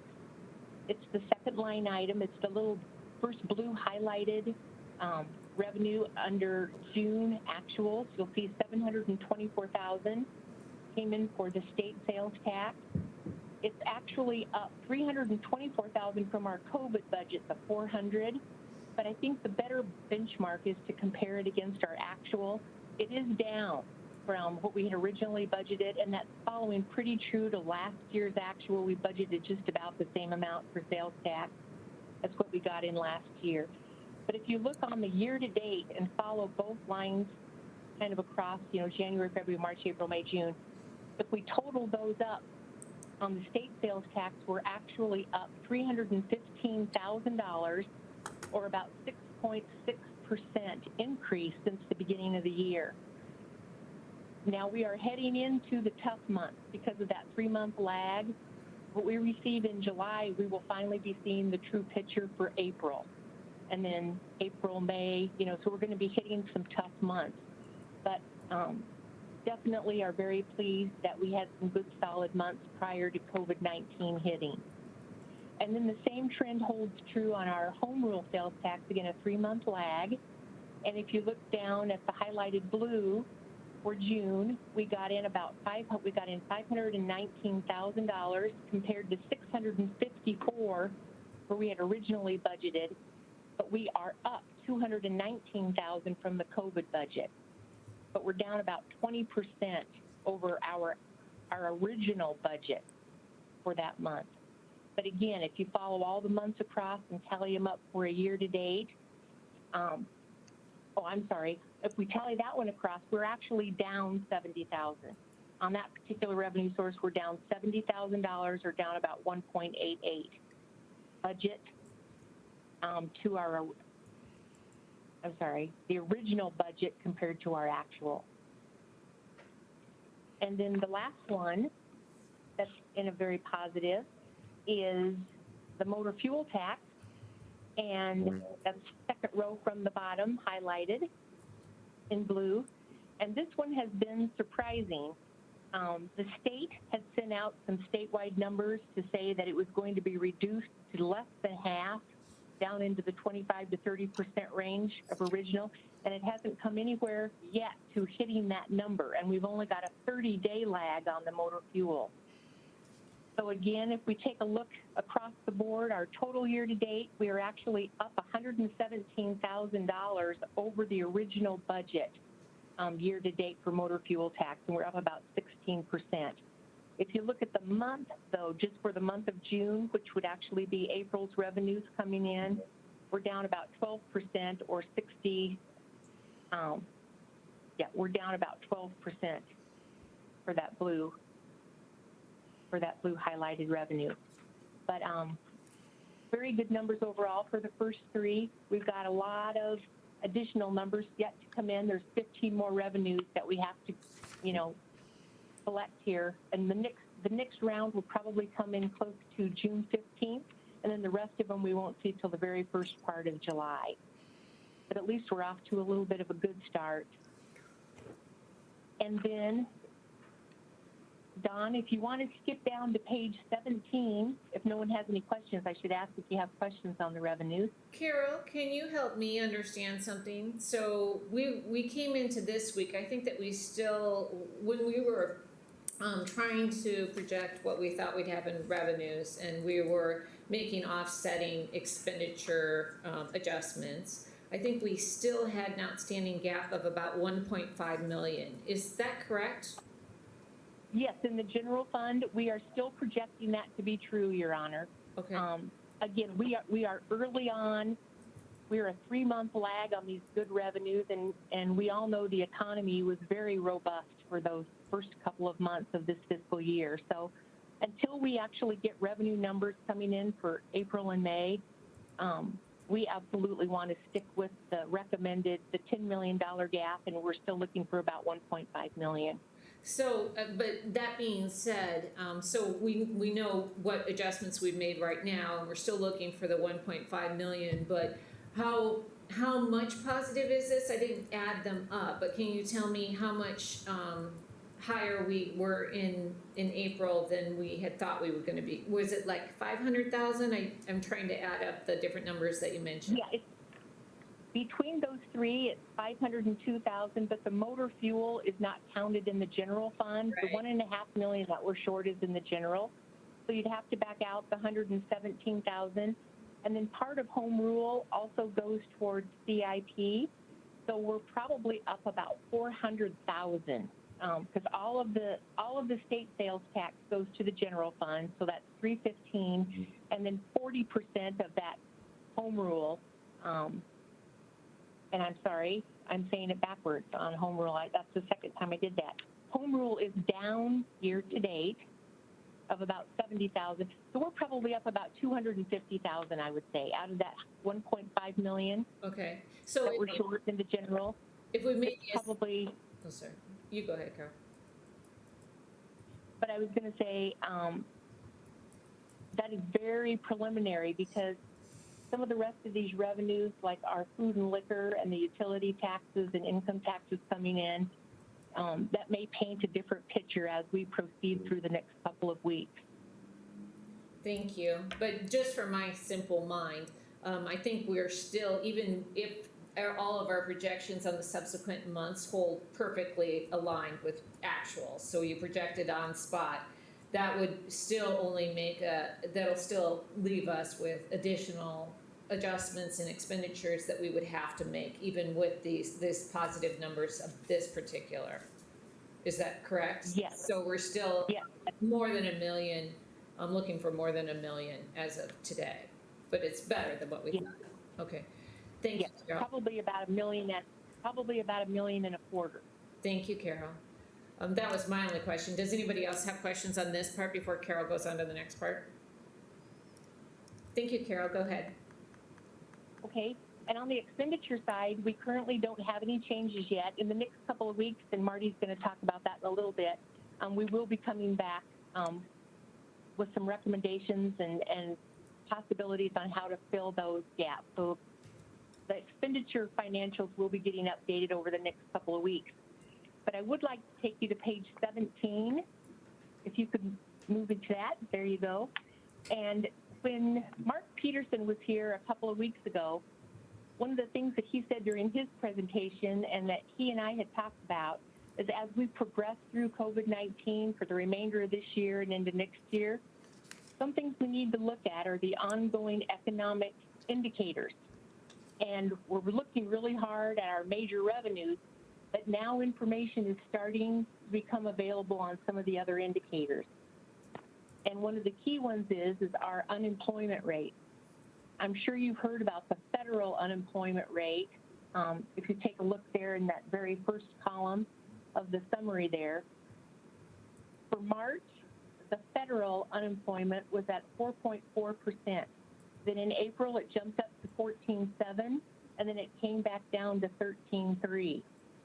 May numbers just came out here just within the last week for the federal numbers. In Illinois and Moline, the numbers for May will not be available until July, but we did just receive April's here on June 6th. And you can see for both the state of Illinois and for the city of Moline, March numbers were very favorable for unemployment rates. And both of those numbers then for the state of Illinois hopped up to 16.4 and Moline hopped up to an 18.6. So again, that's an indicator as we watch and try to look at what's going to happen with our revenue numbers potentially until those unemployment numbers come down and businesses open up. You know, we're not anywhere close to being out of the woods yet. So as soon as we get those numbers in July, we'll get those updated for Illinois and for Moline for the month of May. But it's a good indicator of the health of our economy. The next one I just wanted to touch on, if you could turn to page 24, Don. And again, on the unemployment, we did attach the detail if you want to look at it. It's just pages from the Department of Labor that kind of shows a lot more history after that summary. The next 3 pages shows all the history for the national Illinois and for the city of Moline back about 3 or 4 years. Well, if you take a look on page 24, this is the history of our building permits. And again, I don't know all the reasons for why things are up and down, but it's kind of an indicator just as a snapshot. If we look back to 2017 for the number of permits issued, we were around 1,263. The number's about the same in 18. It did dip a little bit in 18. And for 2020 year to date, this is only through May, so it's year to date through the month of May, our 2020 overall permits issued are down about 10%, down to 981,000. And our fees, the corresponding fees, it just depends on which permits were issued, but our fees are actually down about 34%. The budgeted COVID, it's not on the summary sheet for you to look at, but our original budget for building permits this year was 400,000, and we reduced it down to 280,000 for the COVID-19. If we double that 2020 number, and again, that was only through May, that would get us at about 260. So hopefully we will meet that $280,000 COVID estimate that we're currently looking at. Any questions on either of those? And again, we've got all the history on the types of permits if you want to take a look at it. Maybe it's too much information. But the very last thing that I want to do, just for an FYI on page 29, I just put in as a handout, as a reminder that on July 1st of 20, just coming up here in a couple of weeks, that the minimum wage is going to hop up from $9.25, increase up to $10. As you know, we've pretty much frozen all of our seasonal help, so the city is not really affected by this now. But all of our businesses that will be opening, that will be on top of the COVID-19 for some of them, like some of our restaurant people, just another item that they're going to have to be dealing with. So it's just an FYI of what's happening here. So, and with that, that's pretty much all I had for tonight. And I'm happy to answer any questions you might have. Thank you, Carol. Marty, did you have anything you'd wanted to add before we open it up for questions? Yes, a couple things I want to add. Number one is to talk a little bit about what we plan to do on a reopening basis. Now, some employees have already come back to work and are working in the several offices and buildings that we have. I think Public Works has a strong contingent of people who have come back to work. But working with HR, we put together a 7-step plan for bringing and reopening City Hall and reopening the city just as city workers. So the first is a assessment of work areas, kind of an environmental assessment. Where our desks, are they far enough apart, those kind of things. Then we're also, in fact, I think it went out today, a survey of employees, where they stand, how they feel about coming back and working in the confines of a building. And then we'll review those surveys and the assessment and make any reasonable accommodations that we have to make for people. We will provide a little bit of training using the best guidelines we have from the Illinois Department of Health, CDC, and others to talk about what they need to do when they're here, talk about washing hands, wearing masks, all those type of things. And then we'll phase in the employees as they come in. So if there's places where everybody's working together, we'll phase them in.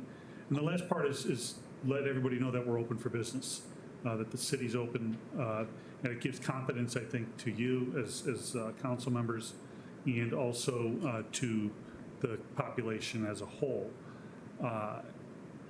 After all that, we'll continue to do ongoing monitoring of the situation and ask our employees to also consider temping themselves on a regular basis and giving them protocols on if they, in fact, do feel sick. And so I think we've got a pretty solid plan there. I want to just mention also the second item, which is the budget scenarios.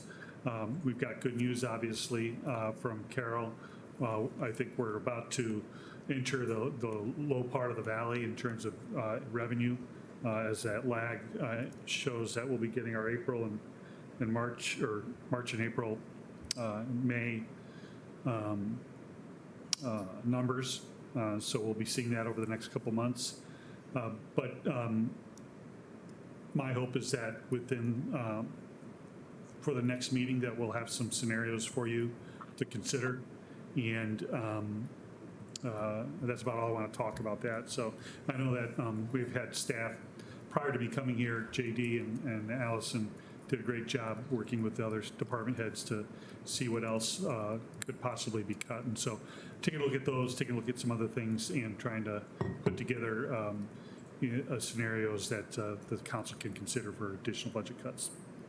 That's all I have. Thank you, Marty. Does the council have any questions for Carol or Marty regarding the projections and where we're at right now with our plan? All right, well, I'm grateful for the update. Thank you very much. I know it's hard to move all these numbers around, but it's very much appreciated by us. The next informational was an informational that I requested be added to the agenda. So what I had experienced, and maybe Don, you could throw that slide up. What I had experienced was a kind of a continuous stream of complaints that worsened last week, and then there was some discussion about how the complaints were being addressed. And so I took a little tour of the city, and this was from the June 4th. And so I took these pictures. And what was striking to me was the difference in the level of maintenance between the parks. So the pictures on the left side are representative of Riverside Cemetery in the middle of last week. The pictures in the middle are representative of Green Valley Park, softball and baseball diamonds. And then the pictures on the right were Ben and Butterworth Parkway. So the cemetery was quiet. Ben and Butterworth Parkway was not. Ben and Butterworth Parkway had many residents out walking on the evening that I was taking pictures of it. Green Valley Park was vacant. And the thing that I wanted to talk about tonight, and I invited John Canuck, who's the president of the Parks Board, because I need more information to respond to the community appropriately. The thing that was probably something that was most concerning to me was not only were the grounds of Green Valley exquisitely maintained, very nicely done, but even the park stops were in the parking lots and the curbs in the parking lot, it was graded and freshly painted, but yet the Ben and Butterworth Parkway, I mean, the pictures speak for themselves, and Riverside Cemetery, which is a historical cemetery, and I think it's close to, you know, how you care for your young ones, how you care for your elderly, how you care for your deceased and honor them, was disturbing. And so I wanted to share this information with the council, kind of come up with a plan of helping the community understand why this is the prioritization. And so I don't know, Marty, if you have any comments. Not yet, no. No. I guess I'd turn it over to the council. Did you experience the same that I was experiencing, or was I the only council member that was getting the feedback and the concerns of the community? Alderman Moyer? No, I'm definitely hearing from people as well. And I shared the most recent email. And I think that we gave direction to cut back on the mowing. And so I go on Ben Butterworth Parkway nearly every day. And I've noticed some things, but again, I just kind of assume that that's just part of what we're dealing with. What was the other thing? Oh, the bathrooms. I'd be curious to find out if they're planning to open the bathrooms and what the cleaning procedures will be and that sort of thing. I know the direction is maybe just the ones in the most, high capacity. Which I think Ben and Butterworth Parkway would qualify. So John, maybe you can address the council. So the feedback that I was seeing as response from Parks Department staff was that the reason that things were being maintained or this or that wasn't being done is because all the resources were focused on mowing. But I don't think it was fully understood by the community how much of those resources were being absorbed by Green Valley Park and other mowing was not being done. So can you help us understand what the park board is giving staff direction on prioritization? Can you hear me? Yeah, I'm having trouble. Yeah. Okay. The amount of staff that we have is extremely small to what we normally do, and the staff has decided on what areas really need to be done. I know that there's been some problems, but when we don't have seasonals to really make difference happen, there's where the issues come in. We only have, and I don't know the exact number, and maybe Eric can help me with that, to let you know how much full-time staff and where their placement is at. Maybe Eric can help.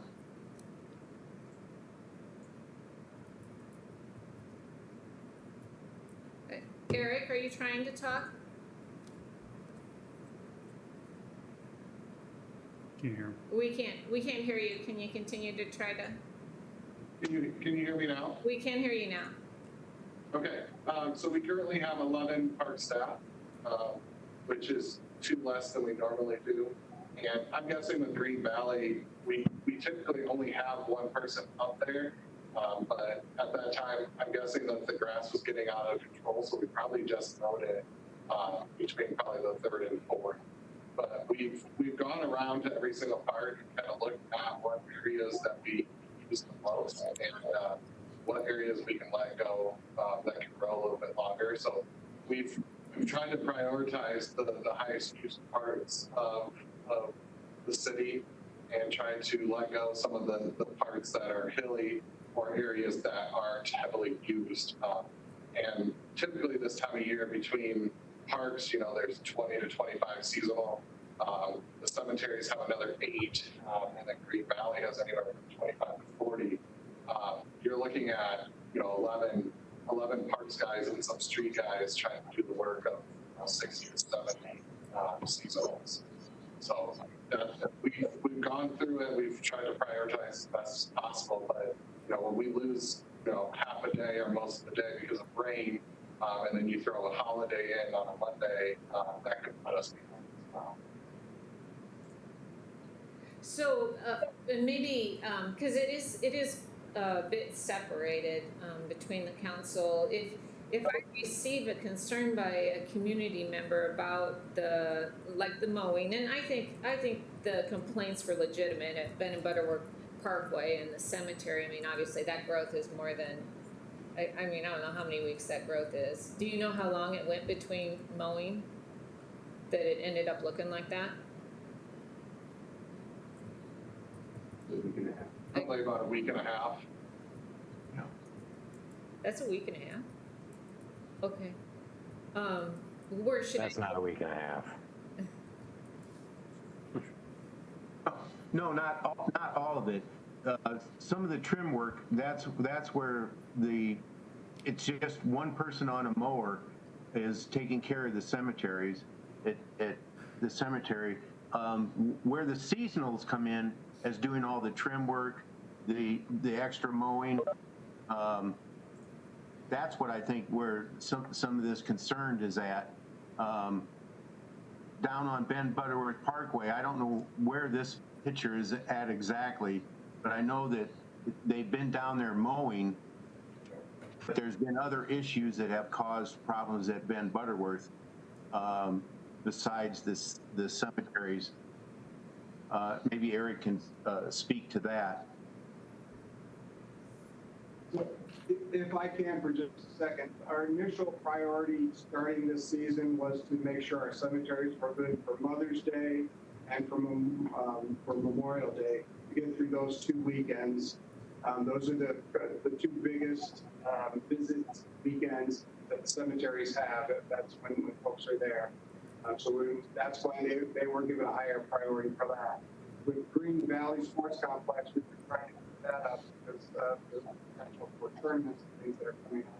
So we need to keep that on point so that we're not out there doing extra work, when the tournaments do come.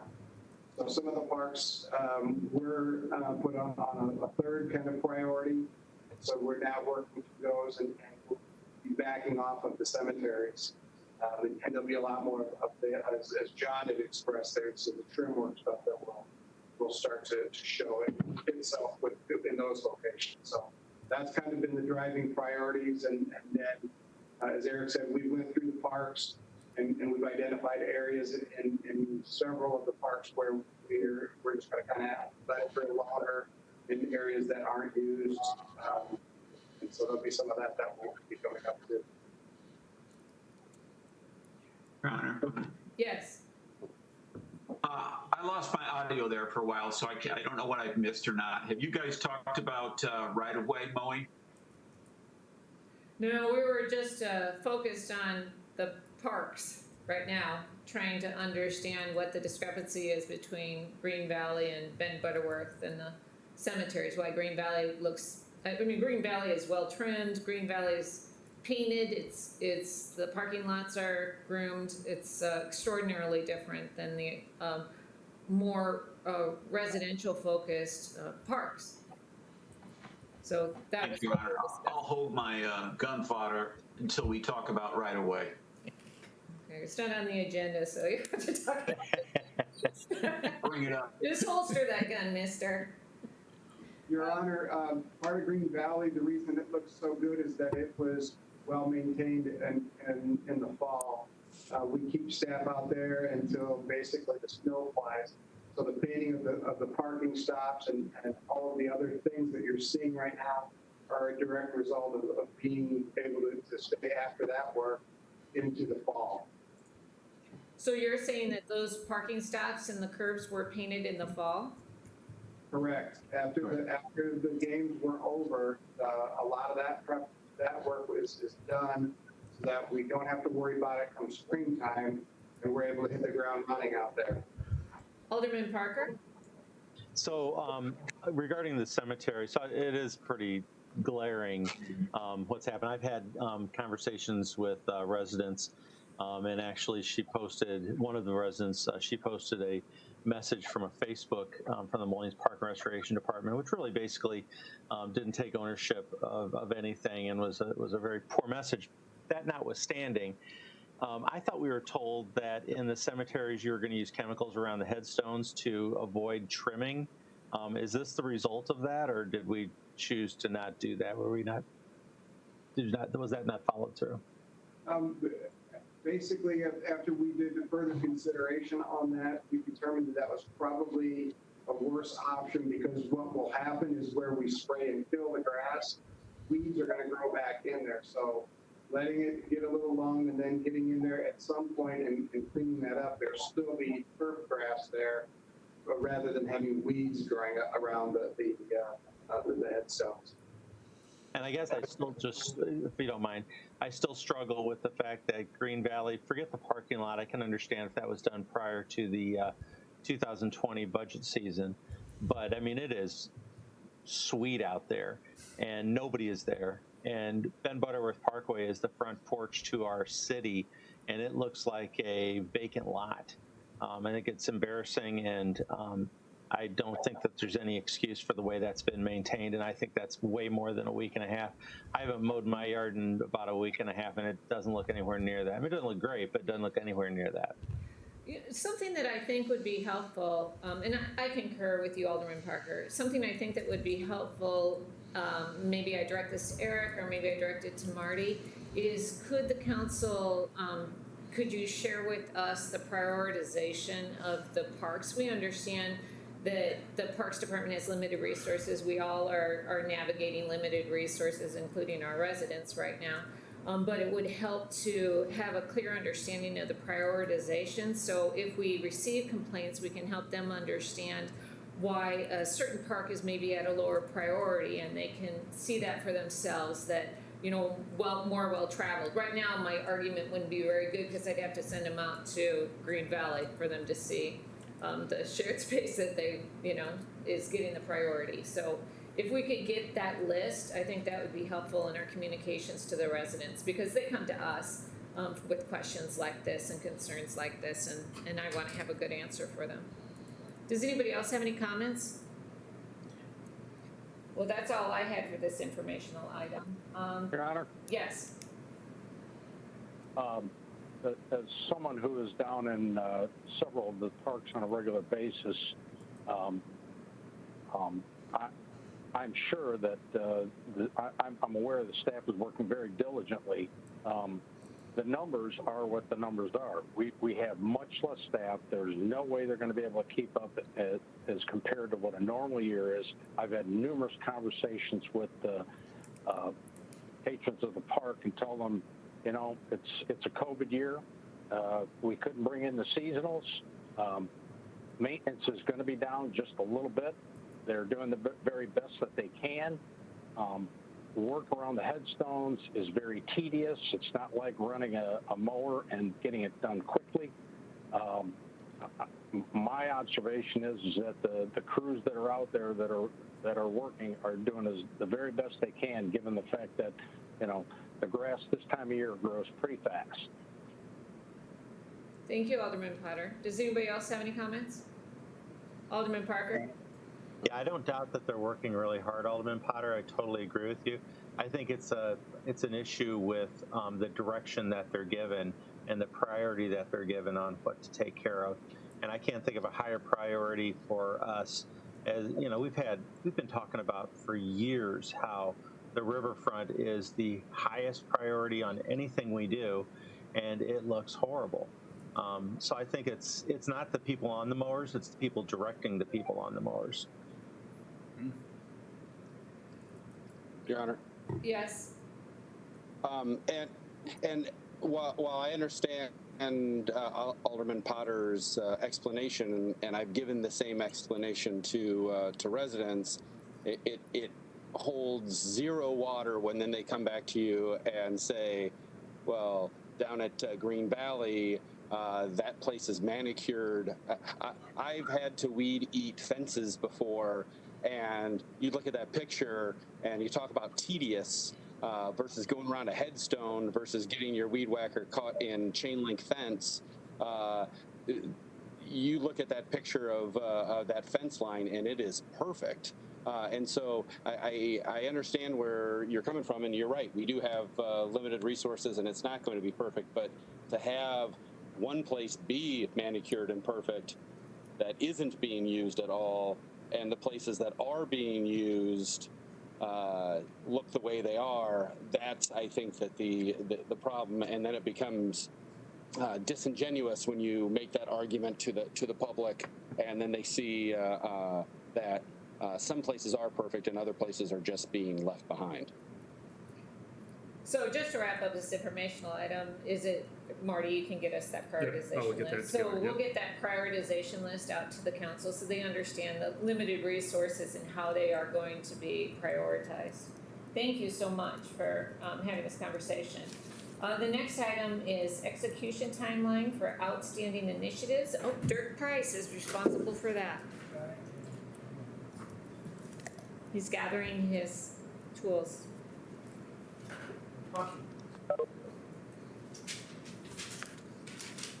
Thank you, Mayor.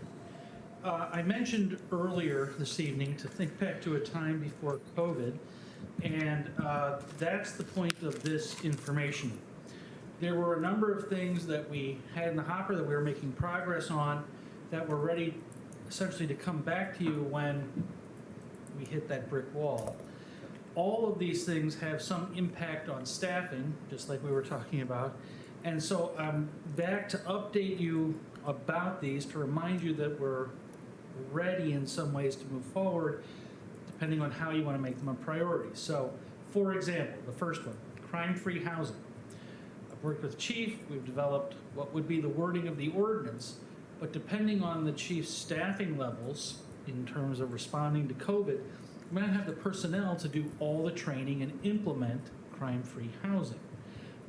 If staffing levels remain unchanged, and the Chief is here, we think we can get started, bring it back, have you pass the ordinance, and we could get started at, depending on what the campaign season holds for how much time, now that Iowa's back in play apparently, how much time forces will have to be dedicated to campaigning in September and October and November, but we could get started with crime-free housing then at current staffing levels, starting with the biggest units and moving on from there. But if employees are required to be furloughed in the department, that just can't happen. Or if the campaign season happens with current staffing, might not be able to happen. So crime-free housing's out there. Then comes the single-family rental program. I've got that ordinance ready to go, but adding that requires, there's still only one Brad. And we've talked about in part of the budget discussion about how you're going to add people, and we're not in an add people approach, but that's sitting out there. I've got ready to go the mobile home park ordinance overhaul. That also not only requires some input from you to see it and do it, but at the end of the day, there's only one Brad, and we would need people to help us implement that, be out there and inspect, and we're not in an add people way. The roll-off subsidy program is there, but that costs money that we don't have. Also out there is a sewer extension problem on 31st Street.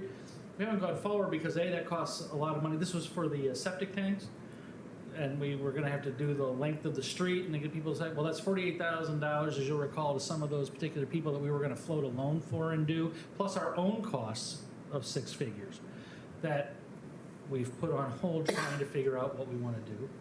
And then there's the retaining wall program. Brad's completed almost all of the inspections except for the alleys. He's got attention to that, but that's going to cost our citizens and the city money to move forward with the rest of the retaining wall program.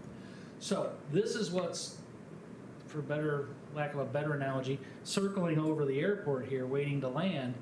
The question becomes, are any of these of such a priority to you in recognition of the times we live in at the moment that you want me to bring them forward and we'll hammer out a solution to implementation? because we've got to adopt them and then implement them in a scenario where we're not looking to do a lot new. Dirk, could you list them out one more time? Sure. Crime-free housing, single-family rental program, the trailer park or mobile home park overhaul, roll-off subsidy program, sewer extension on 31st Street, and the retaining wall initiative. Thank you. Alderman Nguyen, did you have a comment? Well, I think out of those, it sounds like a lot of them, depending on staffing and time or whatever. But I think that the mobile home, just updating our code. Now, enforcement, I agree. But I think getting it on the books and updating it, I think is something that maybe we can do that other than staff time laying it out isn't necessarily going to be a situation where we're going to have to hire new staff or anything to implement. So I think that might be something that we can do sooner than later. Do any other council members want to advocate for any of those things? Alderman Parker. Sorry about that. Chief Galt, this is kind of a question to you if you're on here. But I'm a firm believer in the crime-free housing. You did such a great job in your presentation back a few months ago. On your force, does the hiring moratorium extend to the police force? It does. I'm okay with staff right now. We have some retirements coming up, but I think that we could look at getting that voluntary program up and running and start having those. One of the reasons that we couldn't do really any of the seminars was because COVID had shut that down. Okay.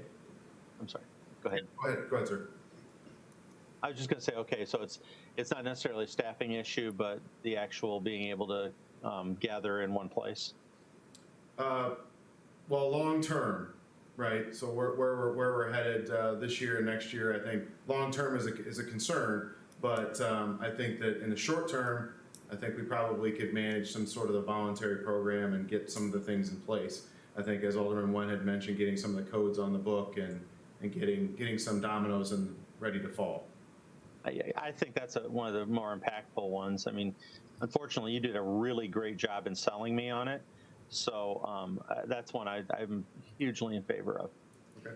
I'm supportive of that too, Chief Galt, because, the conversation in the nation right now is what is the appropriate investment of our, police officers, and that really feels like that's a good investment because you're doing proactive work, you're engaging with our residents in a way that is developing relationships, and I just really feel like it is an important thing to do right now in light of what's happening. So yeah, I'm very supportive of it as well. And if we do have a challenge with bringing people together for that seminar, I would be open to looking at doing virtual,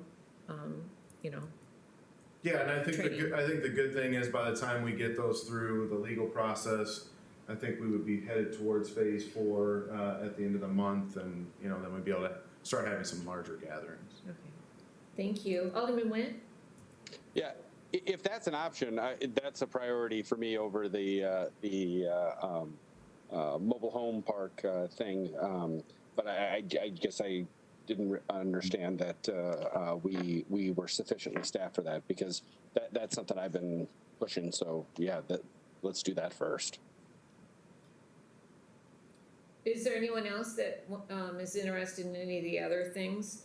I guess I'd be looking for the council to give staff some direction. Are we giving staff a kind of, we'll be looking for an update in maybe 2 months, or what's your timing on this, you guys? And I'm talking about the ones that we're not asking them to pursue right now. Alderman Parker. I think we got to find out what our budget is going to really be. I mean, if we're not seeing the impacted numbers yet on the books, I mean, it's kind of impossible to figure out if we can, bring people back, or if we can, help fund an area. I'd say give it a couple, 2-3 months to try to figure out, where we are. So we'll be looking for you know, maybe an update on the crime-free housing in the next month, and an update on the mobile home ordinance, or mobile home park ordinance in a month, and then the others in a couple months, kind of tell us, you know, where we're at and reevaluate it. Yeah, the crime-free housing and trailer park are ready essentially, so I will get them on an agenda. And the others I'll report back before Labor Day. How about that? That'd be great. Thank you, Dirk. Okay. And by report back, just bring it back to us and kind of talk about reprioritizing those. Thank you very much. I would now like to open it up for public comment. Did we have any public comment submitted, Janine? We did not. So we did not have any submitted via email, and we do not have anybody in the chambers, so. Your Honor. Parker, yes? Parker, K. Acree. I have something from a resident that I would like to read, if you don't mind. Yes, that'd be great. Okay, I'll put a little context to it. This is from Elaine Capel, and I know Mike Wendt and Stephanie and I have all had very in-depth conversations with her, and I just offered that I would read a pretty short statement, and not add any of my input to it, just so we all understand where she's coming from. So I'll just read it to you, and bear with me. I struggle to write this statement because it feels futile in terms of swaying opinion or opening the minds of our city council and mayor. I have written many letters and have felt pointless to write. Myself and others in the community have tried for several weeks to emphasize the importance of the library. To that we hear the reply, of course we also value the library, but we have tough decisions to make, and we had to make the cuts we did. The message is clear from council. The library budget is subject to cuts, and it will continue to be subject to cuts. The library is expendable, especially during tough times like these. My statement is to argue the opposition. The library is not expendable, especially during times like these. Let me make some brief points, and it is my sincere hope that you explore these statements and think hard about them before automatically brushing them off. First statement, during economic hardship, our citizens depend on the library. Second statement, libraries help bridge the digital divide between the rich and the poor. Third statement, libraries are important for back-to-school success. The need has increased because our children have already been unable to attend school for an extended period of time.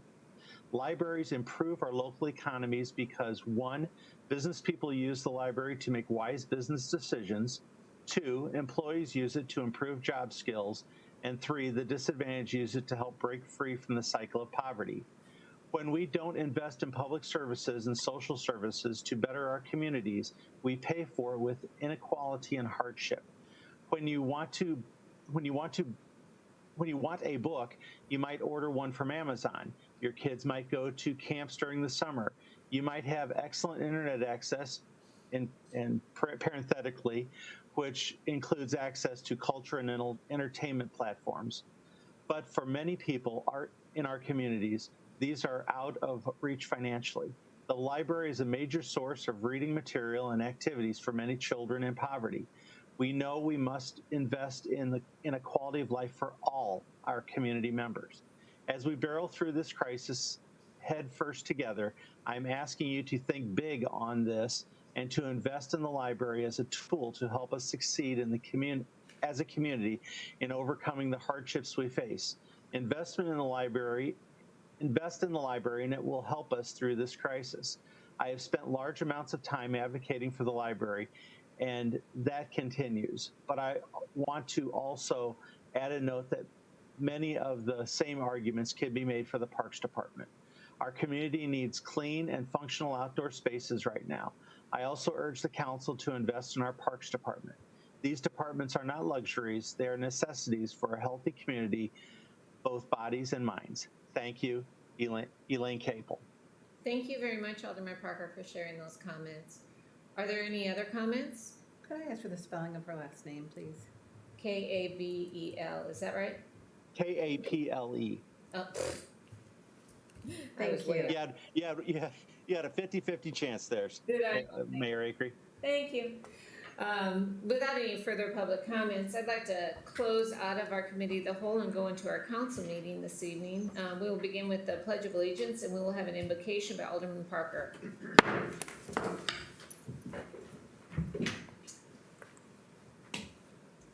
I pledge allegiance to the flag of the United States of America and to the republic for which it stands, one nation, under God, indivisible, with liberty and justice for all. Our Heavenly Father, we thank Thee for the blessings our city has received and ask that Thou will continue to shower Your grace upon us. During these trying times, we ask for wisdom, guidance, and forgiveness, that although we may not always make the correct decisions, we trust that others will help guide us to be better versions of ourselves and therefore make our community a better place for all. We ask that You watch over our first responders so they can perform their duty of placing our well-being in front of theirs. We ask all of this in Your holy name. Amen. Thank you, Alderman Parker. Janine, could you do roll call, please? Yes. Alderman Williams? Present. Parker? Present. Went? Present. Potter?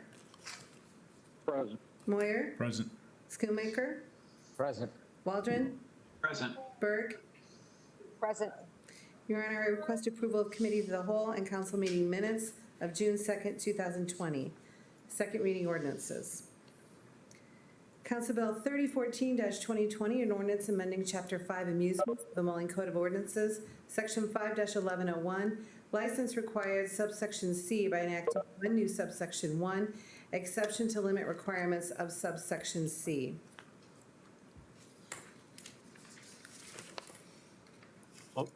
Motion to approve the consent agenda. Second. We have a motion by Alderman Parker and a second by Alderman Moyer. Roll call, please. Alderman Parker? I'm sorry. Aye. Went? Aye. Potter? Aye. Moyer? Aye. Schoonmaker? Aye. Waldron? Aye. Berg? Aye. Williams? Aye. 8 ayes, no nays. That motion carries. Non-consent agenda resolutions.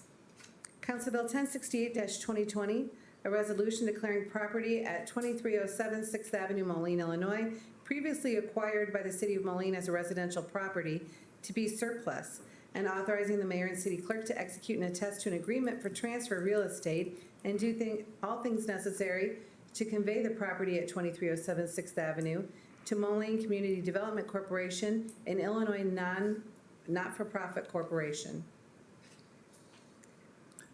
Sorry, motion to approve 1068-2020. Second. Thank you, Alderman Parker. We have a motion for Alderman Parker and a second from Alderman Moyer.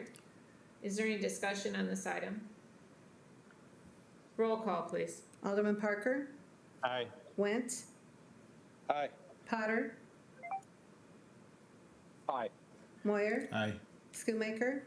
Aye. Waldron? Aye. Berg? Aye. Williams? Aye. 8 ayes, no nays. That motion carries.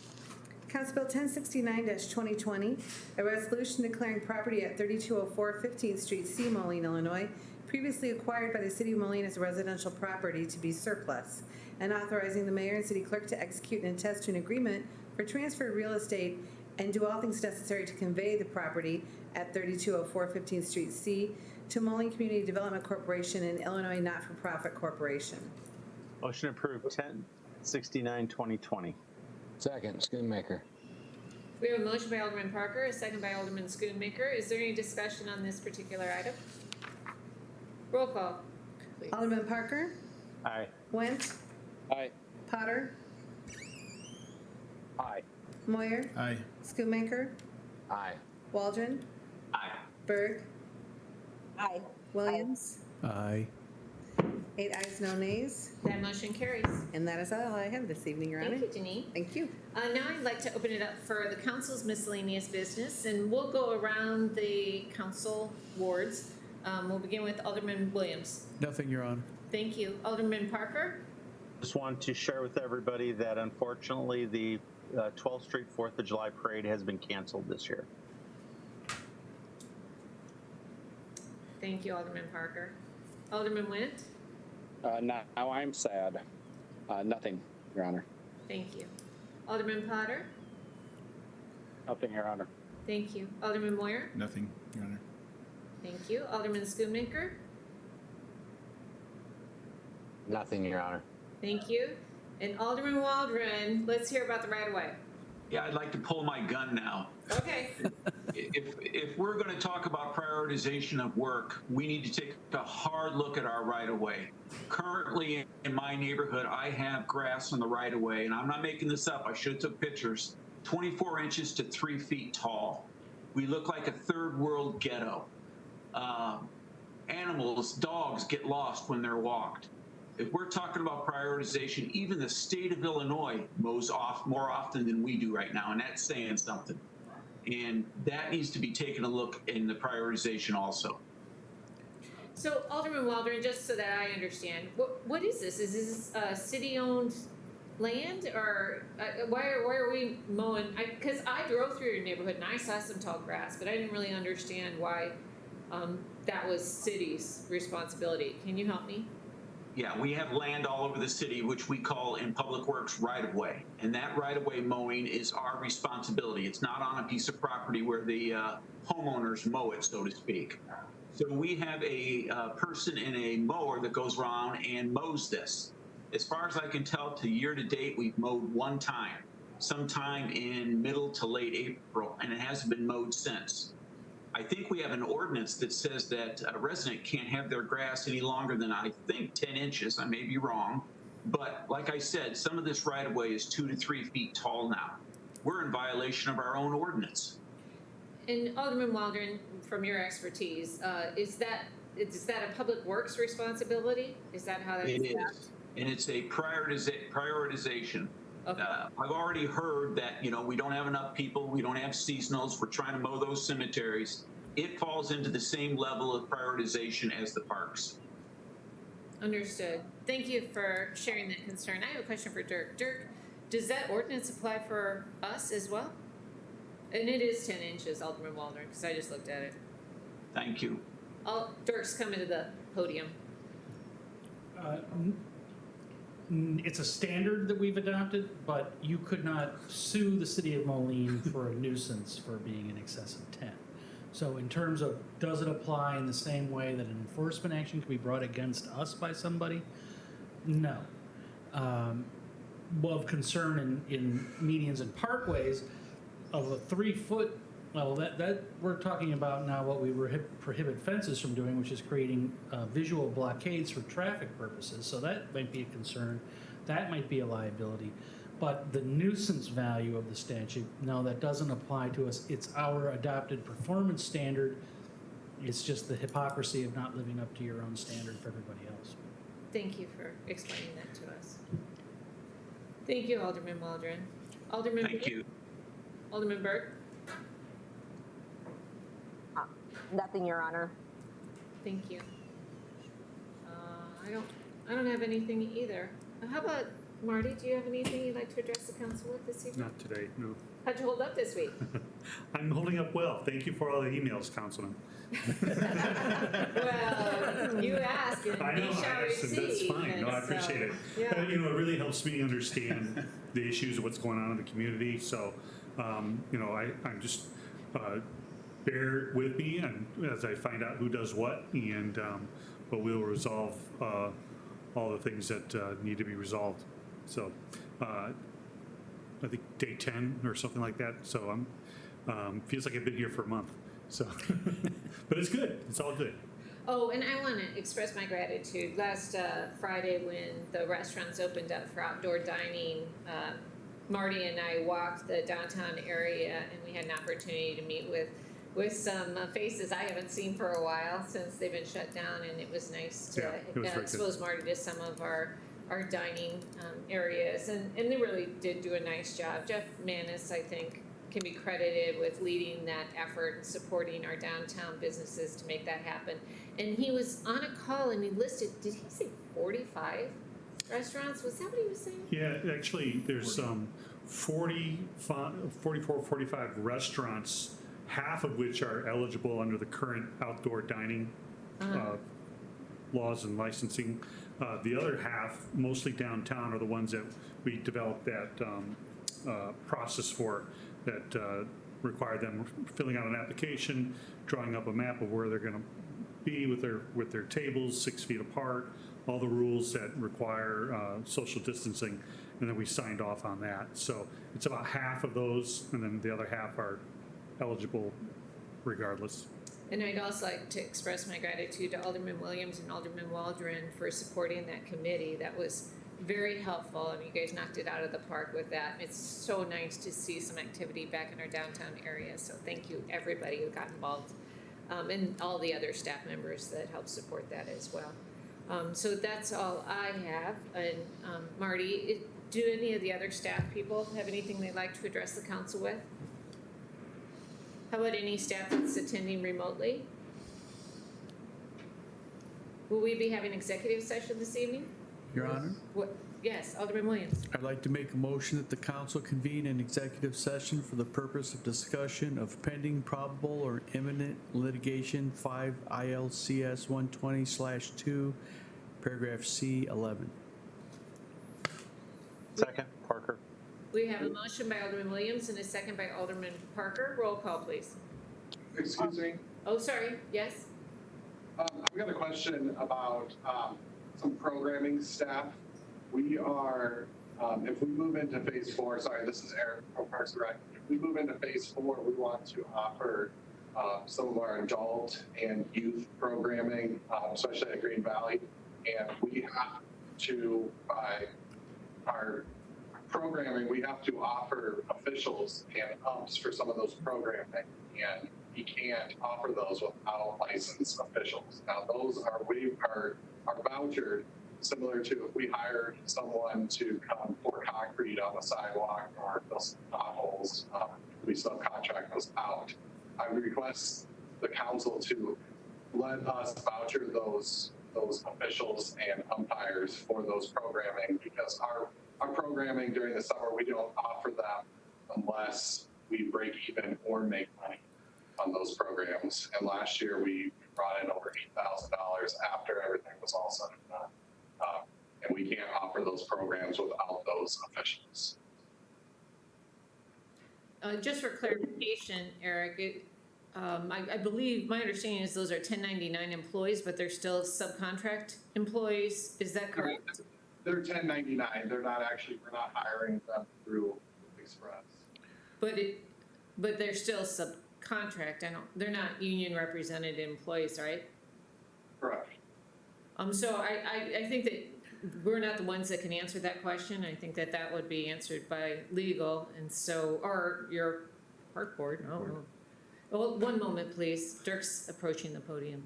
Yeah, that, per the code of ordinances, that's a hiring decision of the park board. They just have to make their budget work. So where they're gonna find the money, that's the park board. But the park board, per the code of ordinances, has charge over those hiring and firing decisions. Well, we have a moratorium now on subcontract hiring, and that's across the board for anyone that's impacted by the contracts. Those contracts are also covering the parks employees. So I think there is a little bit of nuance that we need to make sure is being addressed properly. So the park board is recommending hiring they're independent contractors, right? Correct. So it's a service contract, essentially. The park board's recommending a service contract. They're not employees. I want to make it clear. They're independent contractors. We don't take on liability. If they hit a kid, they're an independent contractor. They're not an employee. You know, take a swing at a parent. They're not an employee, so they're an independent contractor. They better be an independent contractor. It's more likely the other way around, but. Well, they better be an independent contractor. I want to see the I want to see the agreement. How about that, Eric? That we're gonna, the council wouldn't make a decision on that or an allowance for that. So don't go away thinking that we've given you either. But I would suggest that you work with corporate counsel to understand what that hiring criteria is, and also understand how that intertwines with our existing union contract. Okay. Thank you. We'll do that. Yeah. Okay. Thank you so much. So we're in the middle of a motion. Roll call, please. I'm still writing.